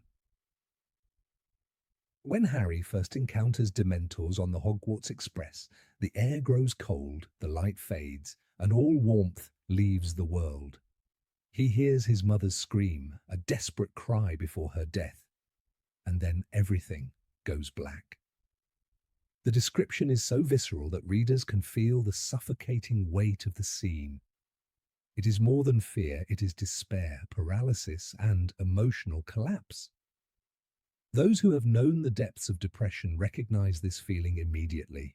It is not a monster outside, it is a shadow within. The Dementors, as J.K. Rowling later confirmed, were born from her own experiences with severe depression, transforming an invisible pain into a haunting, tangible creature. Rowling once revealed that during her darkest years she felt hollowed out, as if all happiness had been drained from her. Dementors do exactly that. They drain joy, leaving their victims cold and empty, as though all the good in the world had been sucked away. The precision of this description suggests not imagination but memory. Depression is not simply sadness, it is a total absence of light. When Harry collapses in front of a Dementor, it is because he carries trauma within him. The creature amplifies it, feeding on the deepest wound of his soul, the memory of his parents' murder. What makes Dementors so terrifying is that they force you to relive your worst moments without mercy until you lose the will to live. In Prisoner of Azkaban, Professor Lupin explains that Dementors affect you worse than the others because there are horrors in your past that the others don't have. His words cut deep. Depression is not evenly distributed. It preys on those who carry heavy memories. For Harry, his trauma is like a scar on his spirit, one that attracts the Dementors like a scent of blood. Rowling was speaking through Lupin when she wrote this line. The Dementors are not only the guards of Azkaban, they are metaphors for the guards of the mind, those invisible forces that keep us imprisoned in our own darkness. Azkaban itself is the perfect symbol of chronic despair. Inmates are surrounded by Dementors, stripped of hope, until madness becomes their only escape. They don't need walls and water to keep the prisoners in, Fudge once said. The Dementors do that for them.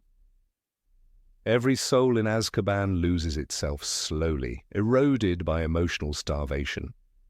Depression works the same way. It doesn't need bars to confine. It drains your will to fight back. The more you surrender to it, the less human you become. It's telling that Sirius Black, who survived 12 years in Azkaban, says later, "I knew I was innocent, and that wasn't a happy thought. So the Dementors couldn't take it from me." His survival depended on logic, one of the few things depression cannot consume. Fans have often speculated that Dementors might not be creatures in the usual sense, but projections, shadows shaped by human suffering. The legend says they first appeared on the island where Azkaban was built, long before it became a prison. The magic of misery that accumulated there, century after century, eventually took form. It's a chilling idea that despair, when left unchecked, can manifest into something real, feeding endlessly on more despair. Rowling's symbolism here is masterful. The Dementors are both cause and effect, predators and byproducts. In human terms, depression feeds on itself, growing stronger the longer it remains unchallenged. Harry's Patronus charm stands as the perfect counterforce. "Expecto Patronum," he cries, summoning a burst of radiant silver light that drives away the shadows. But what is the Patronus if not hope in its purest form? The spell requires concentration on one's happiest memory, a difficult task when the mind is clouded by pain. In the book, Harry recalls flying for the first time, the thrill of freedom, the wind in his hair. That thought becomes light, and the light becomes his protection. The lesson is profound. Happiness, even if fragile, is a weapon against despair. Rowling could have been describing therapy or faith or any act of resilience in the face of depression. The form of Harry's Patronus, a stag, is deeply symbolic. It is a memory of his father, James Potter, a presence of love and protection that survives death. When Harry finally manages to conjure it fully on the shores of the lake, saving Sirius and himself, he realizes something extraordinary. "I knew I could do it this time because I'd already seen me do it." Hope is recursive. It feeds on belief. Once you've experienced light, even once you can find it again. That is why the Patronus, unlike any other spell, cannot be faked or learned mechanically. It must come from the soul, from a part untouched by darkness. Rowling's portrayal of Dementors also reveals how deeply she understood the cyclic nature of depression. The first time Harry faces them, he collapses. The second time, he struggles to conjure a Patronus but fails. By the third attempt, he succeeds. Healing from despair is never instant. It is a process of learning to summon light in darker places. Lupin's quiet guidance mirrors that of a mentor or therapist. He doesn't fight Harry's battle for him, but teaches him how to reclaim his strength. "You must think of a memory," he says, "a very happy one." It sounds simple, yet anyone who has faced depression knows how hard it is to remember joy when all warmth feels false. The idea that Dementors are made of human emotion, of the residue of pain, suggests that they belong to the magical ecosystem of the mind. Their existence hints that Hogwarts itself is sensitive to the emotional states of its inhabitants. If Hogwarts is alive, as the books subtly imply, perhaps it creates what people fear most to teach them resilience. The castle's moving staircases, whispering portraits and shifting rooms all reflect inner states. So why not Dementors? They might be the collective manifestation of guilt, sorrow, and forgotten grief that accumulated over generations of wizards. They haunt not just Azkaban, but anyone who dares to remember too deeply. Rowling connects the Dementors to a physical sensation that mirrors depression, cold. It was as though he'd never be warm again. In psychology, patients describe depression as numbness, a freezing of feeling. The absence of heat becomes a metaphor for the absence of love. When Harry feels this chill, even in midsummer, it signals that darkness is not external weather, it's internal climate. His struggle with Dementors throughout the series becomes a metaphor for his internal struggle to remain human in a world that keeps taking from him. Even Dumbledore acknowledges their danger, warning Fudge that you can't control creatures whose very existence depends on despair. It's a political as well as emotional warning. Governments, like individuals, sometimes try to weaponize fear and despair for control.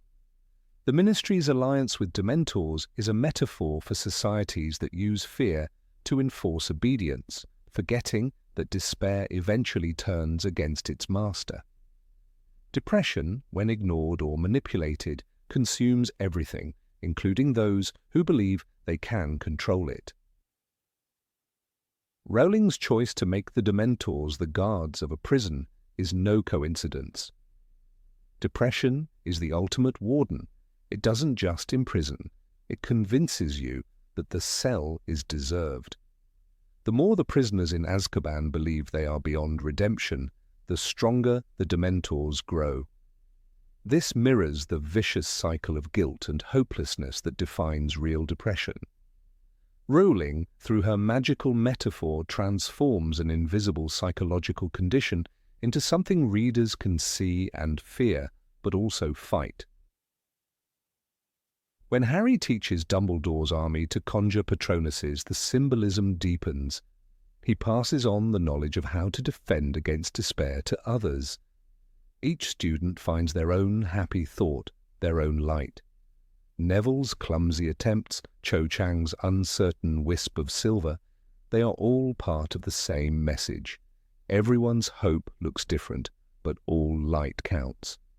In that room full of glowing shapes, otters, horses, foxes, and rabbits, Rowling paints a visual representation of collective healing. Depression isolates, but hope shared becomes stronger. There's a haunting line in The Order of the Phoenix when Harry says, "It's just that I feel so angry all the time." By this point, his encounters with Dementors have left emotional scars. Anger, numbness, and guilt replace fear. Rowling shows that the aftermath of despair doesn't vanish, it changes form. The Patronus may drive the Dementor away, but the shadow lingers. Healing, she suggests, is not permanent immunity, it's continued effort. Even in the final battle years later, Harry still feels echoes of that cold, but now he knows what to do. He knows how to summon light. Ultimately, the Dementors remind readers that depression is both real and conquerable. Rowling never romanticizes it. She shows its cruelty, its hunger, and its persistence, but also the possibility of victory through compassion and memory. Every time Harry casts his Patronus, he is not just defending himself, he is reclaiming the parts of his soul that the darkness tried to steal. The magic works only when he believes that happiness exists and that he deserves to feel it. In that belief lies Rowling's most powerful message. Even in the darkest places, the light we summon is real. Number 22, Hermione, the Keeper of Time. When Hermione Granger received the Time Turner in Harry Potter and the Prisoner of Azkaban, it was presented as a simple academic tool, a means to attend multiple classes at once. Professor McGonagall, with her usual sternness, told her, "You will be careful, won't you, Miss Granger? The Ministry has agreed to give you this only because I vouched for you." It sounded bureaucratic, almost mundane. But the truth behind this moment may be far stranger and far more consequential than anyone in Hogwarts ever realized. For some readers, this scene marks the quiet beginning of a grander mystery. Hermione was not just a clever student. She was chosen because she already was part of time itself, its keeper, its silent guardian. Throughout the series, Hermione's relationship with time feels uncanny. Even before the Time Turner appears, she constantly anticipates events before they unfold, reacts faster than logic should allow, and carries a knowledge that borders on precognition. In the Philosopher's Stone, she panics moments before the troll enters the girls' bathroom, despite having no logical reason to suspect it. In the Chamber of Secrets, she figures out the basilisk's nature while everyone else is lost, writing "pipes" in the margin of a torn page from Mosta Potente Potions, as if guided by an invisible hand. These moments could be explained by intellect, but taken together they resemble the pattern of someone who has already lived those moments before. The Time Turner itself appears mysteriously. The Ministry of Magic supposedly has a small, tightly controlled collection of them, yet Hermione, an underage student, is given one through a private arrangement with McGonagall. No paperwork is mentioned, no official ministry figure is present. It is as if the device materialized solely for her. Then, just as curiously, after the third book, it vanishes from existence. When Hermione later tells Harry in the Order of the Phoenix all the Time Turners were smashed in the Department of Mysteries, it reads less like a report and more like a narrative, closing a loop that was never meant to remain open. The question remains, if Hermione was the true keeper of time, could the destruction of the others have been part of her mission to ensure that no one else tampered with history? In The Prisoner of Azkaban, the mechanics of time are precise, symmetrical, almost ritualistic. The clock strikes twice, the shadows align, and every motion mirrors itself. Yet Hermione moves within this complexity like she belongs to it. She never shows real confusion. She warns Harry, "We must be careful, we must not be seen," not as someone reciting instruction, but as someone recalling ancient lore. When she hurls the pebble at her past self's head, or waits for the howl of the werewolf, she behaves not like a participant, but like a conductor coordinating a symphony of inevitable events. This calmness in the face of paradox suggests instinct, not logic. It is as though time itself trusts her to correct what must be corrected. Many readers interpret this as the true nature of Hermione's gift. She is not changing time, but restoring it. The universe, perhaps fractured by previous disruptions, by prophecies, dark magic, or Voldemort's Horcruxes, requires a balancing force. Hermione becomes that force, unconsciously stepping into the flow whenever balance falters. Her meticulous nature, her obsession with schedules and punctuality, might not be quirks at all, but symptoms of her deeper connection to the order of time. Every time she checks her watch, she's not simply measuring minutes, she's aligning reality. Consider the moment at the lake in The Prisoner of Azkaban when Harry believes he sees his father casting the Patronus that saves him. Later, we learn it was Harry himself who did it. But why was Hermione there? She never performs the Patronus, yet she ensures Harry reaches the right place at the right moment, under the right moonlight. It is she who notices when it's time to act. "You're the one who's got to do it," she whispers urgently. Her awareness of the timeline feels more like divine precision than bravery. Without her silent orchestration, the paradox collapses. Some fans extend this theory even further, suggesting that Hermione's very presence at Hogwarts was not coincidence. What if Dumbledore, that enigmatic manipulator of destinies, recognized her not merely as a bright Muggle-born witch, but as a reincarnation of an ancient guardian tied to the flow of magical time? The way he looks at her during the end-of-year feast in the first book, quietly approving, almost knowing, might hold hidden weight. Dumbledore himself once said, "Time is a mysterious thing, Potter, powerful, and when meddled with, dangerous." Yet he allowed Hermione to wield it. Why? Because he too might have sensed that she already belonged to it. If Hermione truly was a keeper of time, it could explain her unique resilience to magical distortion. She is the only student capable of handling the mental strain of multiple timelines without losing sanity. When she confesses exhaustion in the third book, saying, "I've been up for over 24 hours, I need a rest," it sounds human, but beneath it lies the fatigue of someone carrying the burden of countless unseen corrections. Perhaps she had already prevented more catastrophes than anyone will ever know, small adjustments invisible to others, but essential to maintaining reality's coherence. The balance between chaos and order has always been the hidden current of the Harry Potter universe. Voldemort's magic fractures the timeline by creating Horcruxes, objects anchoring parts of his soul to different temporal coordinates. Each Horcrux distorts destiny, freezing a moment of death into eternity.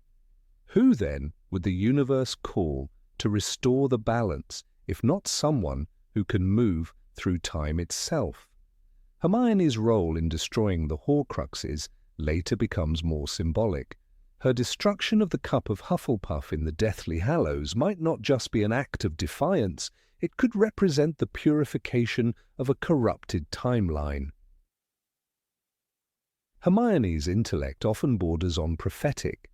She knows somehow that Ron will come back during their months of wandering in the Deathly Hallows. She senses the danger at Godric's Hollow before it happens. Her decision to carry the small enchanted bag, filled with everything they might need, feels like a subtle premonition, preparedness beyond reason. Each of these choices reinforces the image of a person guided by something more profound than mere planning. She acts as if she has glimpsed these paths before, and her every move ensures that time follows its intended course. There is also the curious matter of her absence from major inconsistencies. In the altered timeline shown in The Cursed Child, when the Time Turner falls into the hands of others, the world collapses into chaos. Yet Hermione, even in that distorted reality, emerges as a figure of authority, a minister for magic, with the composure of someone who has already lived through these distortions countless times. Her stability amid the shifting timelines supports the notion that she is an anchor, a fixed point that reality gravitates around when all else bends. The relationship between Hermione and fate also carries symbolic undertones. While Harry embodies courage and Ron symbolizes loyalty, Hermione represents knowledge and, through knowledge, control over time. Her perfectionism and anxiety about mistakes mirror the cosmic anxiety of time itself. One wrong step, and everything unravels. It's no coincidence that she carries a cat named Crookshanks, an animal described as unusually perceptive, even possibly part Kneazle, a creature known for detecting untrustworthy individuals. In mythic language, this makes her a seer accompanied by a guardian familiar, much like ancient oracles who protected temporal balance. If we read The Prisoner of Azkaban again with this theory in mind, Hermione's story transforms. Every moment, her running through corridors, her sudden disappearances, her meticulous notes, feels less like a schoolgirl's overachievement and more like a sacred ritual. When she and Harry stand by the hospital wing window, watching themselves save Sirius and Buckbeak, Hermione's face reflects something deeper than surprise. It's recognition. She is watching the fabric of time heal, and she understands it. "It's the best thing we've ever done," she says softly. It's a line filled with quiet, cosmic relief, as if she knows this correction was meant to happen. The disappearance of the time turner after that event becomes almost poetic. The instrument fulfilled its purpose and returned to wherever such divine tools belong. The Ministry's official statement about their destruction could easily be a cover, an attempt to disguise that the real one, Hermione's, was never a mere object, but an extension of her being. Perhaps it dissolved because it was no longer separate from her. From that point on, she no longer needs the device. Her intuition, her timing, and her sense of inevitability all intensify as if the time turner now beats within her heart. By the final battle at Hogwarts, Hermione stands not just as a fighter, but as a chronicle of everything that has been set right. She remembers details no one else does, recalls spells from ancient books, and knows when to act with uncanny precision. When she saves Harry from Nagini's ambush or fires the protective spells over the castle walls, she does so with perfect timing. Every action feels like the last adjustment of a cosmic mechanism, locking time back into its proper order after years of disruption. The theory that Hermione Granger is the keeper of time redefines the entire saga. It explains her impossible intellect, her calmness amid chaos, and her mysterious connection to moments that defy logic. More than a witch with a brilliant mind, she becomes a mythic figure, an eternal guardian ensuring that destiny unfolds as it should. Every tick of her watch in the early books, every anxious glance at the clock, every whispered reminder to hurry, all of it gains new meaning. Hermione was never just racing against time, she was protecting it. Number 23, Albus Severus Potter, the new Dark Lord. Albus Severus Potter grew up under a shadow so enormous that it seemed to stretch across every corridor of Hogwarts, every whisper in the Great Hall, every expectation attached to his surname. He was the son of Harry Potter, the boy who lived, the saviour of the wizarding world.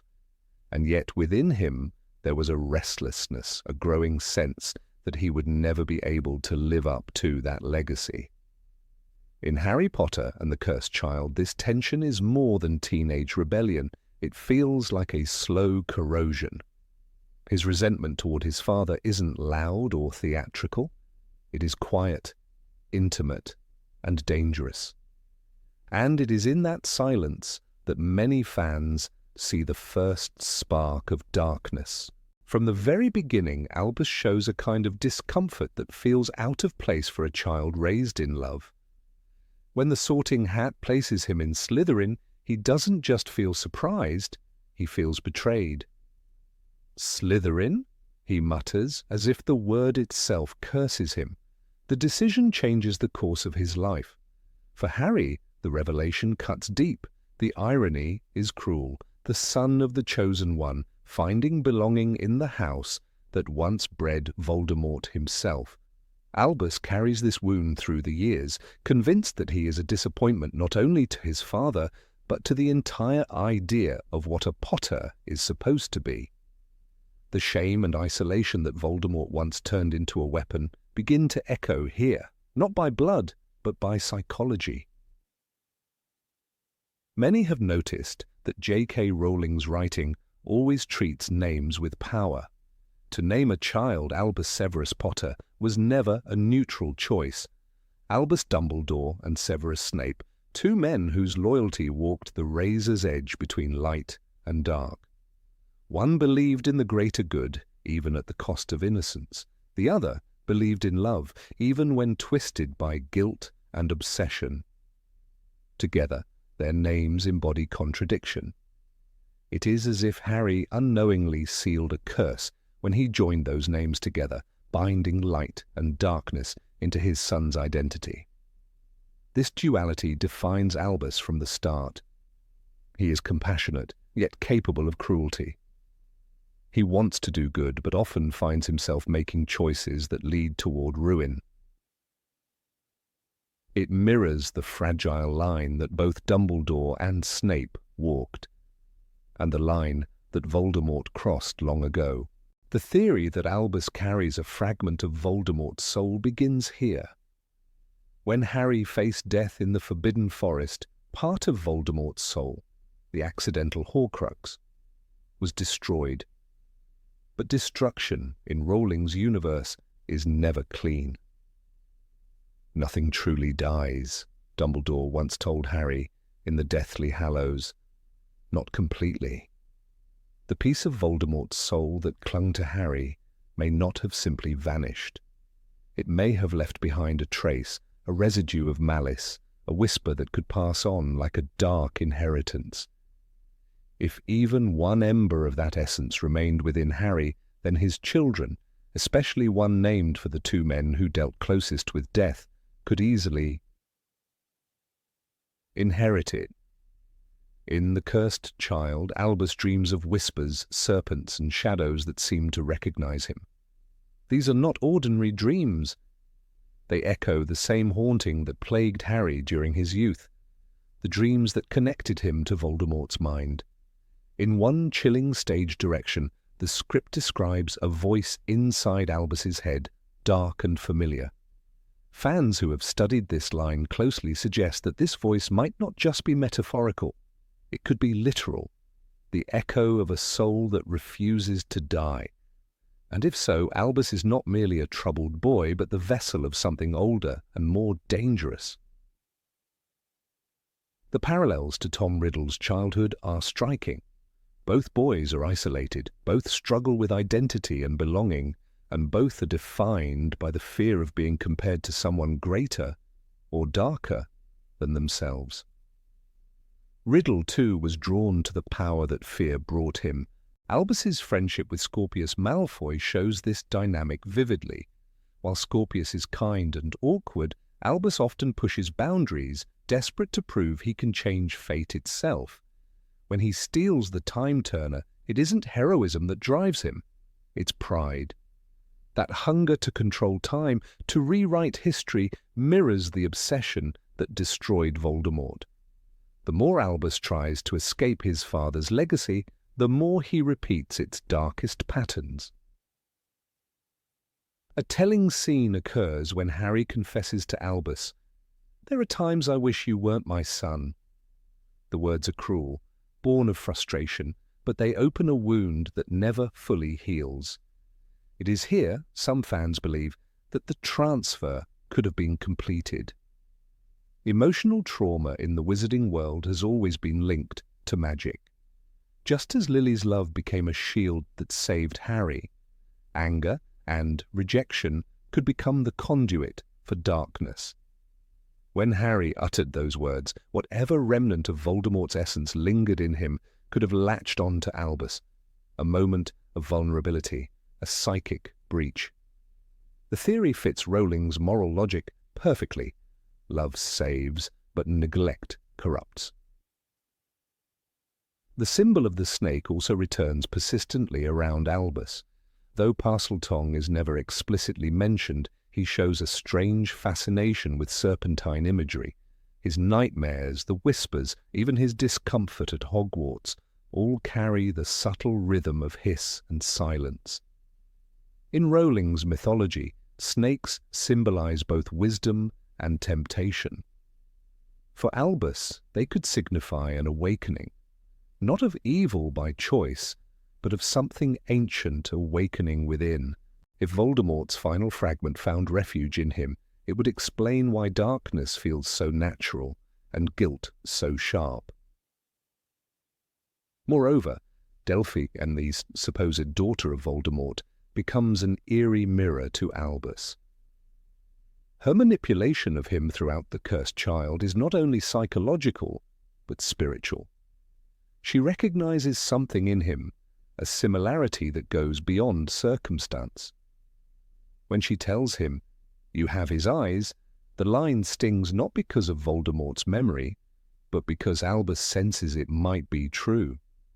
Delphi's obsession with restoring the Dark Lord could be a twisted instinct, an unconscious recognition that his successor already exists, standing right beside her. If Delphi is the daughter of Voldemort by blood, Albus could be his heir by soul. What makes this theory haunting is its emotional plausibility. Albus does not desire destruction, he desires understanding. Yet, as Dumbledore once warned, "It is our choices, Harry, that show what we truly are."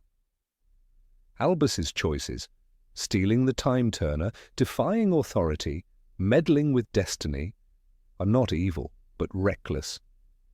The desire to control time itself echoes the arrogance of every dark wizard before him. In mythic storytelling, the hero's son often inherits not his father's strength, but his flaws. And in the Potter saga, hubris has always been the first step toward downfall. Harry's recurring pain in his scar during the cursed child also fuels speculation. The scar should have lost its significance after Voldemort's death, yet it burns again when Albus meddles with the past. Could it be reacting not to time travel, but to proximity, to the growing strength of the dark energy within his son? The scar, once a mark of Voldemort's power, could now serve as a warning that the darkness hasn't vanished. It has merely changed its vessel. Even the prophecy-like structure of the Potter universe leaves space for continuation.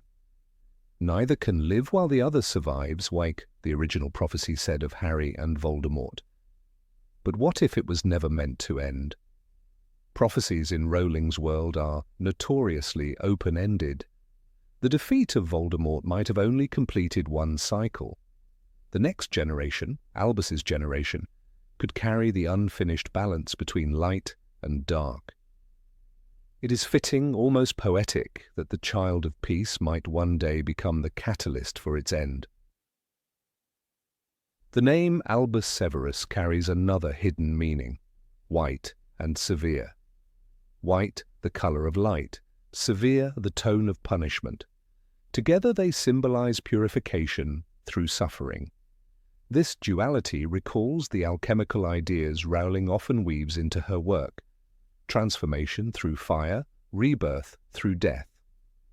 If Albus's path mirrors that of an alchemist, his darkness may not be permanent corruption, but a necessary descent, the kind of fall that either destroys or redeems.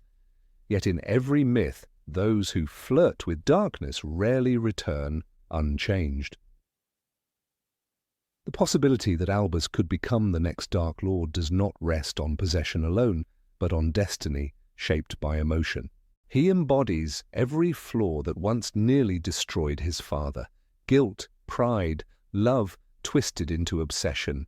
He feels unseen, unwanted, and misunderstood. In a world that once glorified his father's victories, he becomes the mirror of the forgotten child, the one who inherits a war he never fought, but whose soul still bleeds from its echoes. When he looks at his reflection, he does not see Harry Potter's son. He sees the shadow of a man who could have been, and that realization is what makes him dangerous.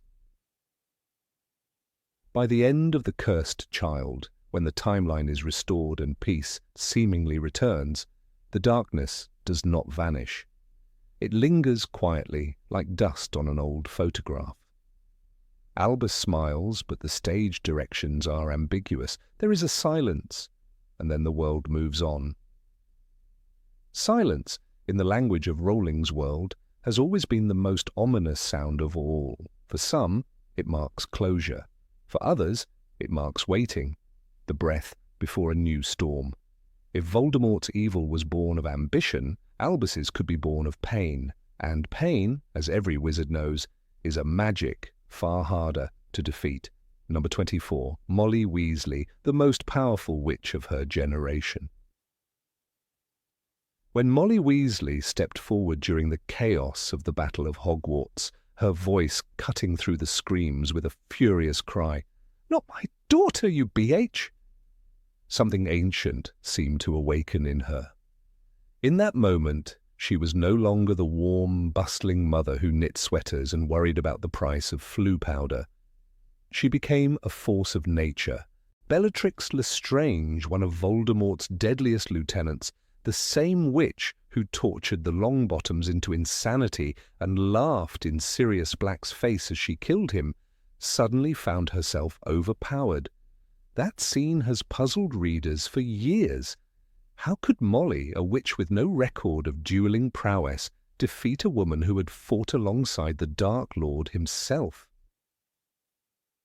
The answer, many fans believe, lies in an ancient form of magic, one that predates wands and incantations. Molly Weasley may have been the last living wielder of what could be called blood magic of the heart, the old, instinctive, maternal power that transcends the mechanical precision of modern spellcraft. Throughout the series, J.K. Rowling quietly hints that the most powerful magic in the wizarding world is not necessarily the one found in textbooks or taught at Hogwarts. Albus Dumbledore famously told Harry, "Do not pity the dead, Harry. Pity the living, and above all, those who live without love." It's a recurring theme, love as a protective, binding, and transformative force. Lily Potter's sacrifice shielded Harry from Voldemort's killing curse, Narcissa Malfoy's love for Draco. Saved Harry's life again in the Forbidden Forest when she lied to Voldemort. But there's something uniquely different about Molly's display of magic. Hers wasn't passive protection, like Lily's charm, or strategic deceit, like Narcissa's lie. It was offensive, explosive, and primal, a direct channeling of emotion into magical energy. When Bellatrix laughed, taunting Ginny, Molly's fury erupted like fire. It wasn't rehearsed. It wasn't planned. It was instinct. The old feminine magic that comes from blood, lineage, and love. If we look at the mechanics of Molly's life, we notice something fascinating. She performs enormous amounts of magic every day without a wand battle or a potion recipe in sight. Her house, the Burrow, is practically alive. Knitting needles clack by themselves, dishes scrub themselves clean. Breakfast for 7 appears on the table within minutes. To the casual eye, it's domestic magic, simple charms for household work. But consider the scale. Each charm is sustained, coordinated, and personalized to her family. She doesn't just cook, she nourishes. She doesn't just clean, she protects. Even Arthur Weasley once said Molly's got everything running like clockwork. The truth might be that what seems mundane is actually evidence of raw magical mastery. Molly's entire home is a ward, an enchantment woven from affection.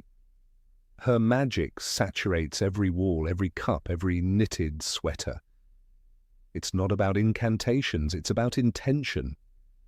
And in the wizarding world, intention is the soul of magic. When we contrast Molly's abilities with the more traditional forms of power displayed by witches like Bellatrix or Hermione, the difference becomes clear. Bellatrix's power is destructive, an extension of domination. Her curses are theatrical, designed to humiliate and harm. Hermione's power is academic, the mastery of formulas, precision and knowledge. Molly's power, on the other hand, is emotional and invisible until it's provoked. Her spells are silent, her wards unseen, her fury unpredictable. She was beside herself, laughing, crying, and shrieking with fury, the book describes during her duel with Bellatrix. That chaotic surge wasn't disorder, it was release. In a world where emotion is often seen as weakness, Molly weaponized it. That's what makes her victory so terrifying to Bellatrix and so astonishing to us. Many fans have pointed out that Molly's power may stem from what old wizarding families once called the mother's gift, a type of ancestral or bloodline magic tied to protection. Ancient pure-blood houses like the Blacks, the Prewetts, and the Weasleys are steeped in old magical traditions. The Blacks used it to preserve their line, the Prewetts for defense, and the Weasleys, it seems, to sustain and nurture. Molly was born a Prewett, sister to Fabian and Gideon, who both fought and died in the first Wizarding War. Their deaths likely deepened her instinct to protect. Some believe that when she lost her brothers, her emotional energy anchored itself in her children, transferring grief into power. This theory suggests that maternal magic strengthens with loss and love combined, creating an unbreakable bond between mother and child that even the Dark Lord's curses cannot penetrate. If we trace the history of magical theory in Rowling's universe, there are echoes of this concept in several sources. The Book of Spells by Miranda Goshawk mentions protection charms derived from the earliest hearth magic rituals. These spells were typically cast by women and involved no wand movements, only emotional focus and willpower. In older times, witches were guardians of their households, creating invisible shields around their loved ones. Molly, in many ways, is the modern echo of that tradition. Her dueling with Bellatrix might have triggered centuries of dormant power, a legacy of witchcraft that predates even Hogwarts itself. It's easy to forget that Molly Weasley also survived 2 wars. She faced the Death Eaters not once but twice. During the Order of the Phoenix meetings, she often clashed with Sirius Black about Harry's safety. "He's not your son," Sirius shouted, but Molly's response, quiet and firm, revealed something deeper. "He's as good as." That wasn't just maternal instinct, it was binding magic through words and will. In folklore, speaking protection over someone you love is an act of magical claiming. By treating Harry as her own, Molly might have unconsciously extended her protective magic to him. It's no coincidence that Harry always found refuge in the Burrow, one of the safest homes in Britain. Even Voldemort never dared attack it directly, despite knowing where the Weasleys lived, perhaps not out of strategy but out of instinctive caution. Old magic resists new curses.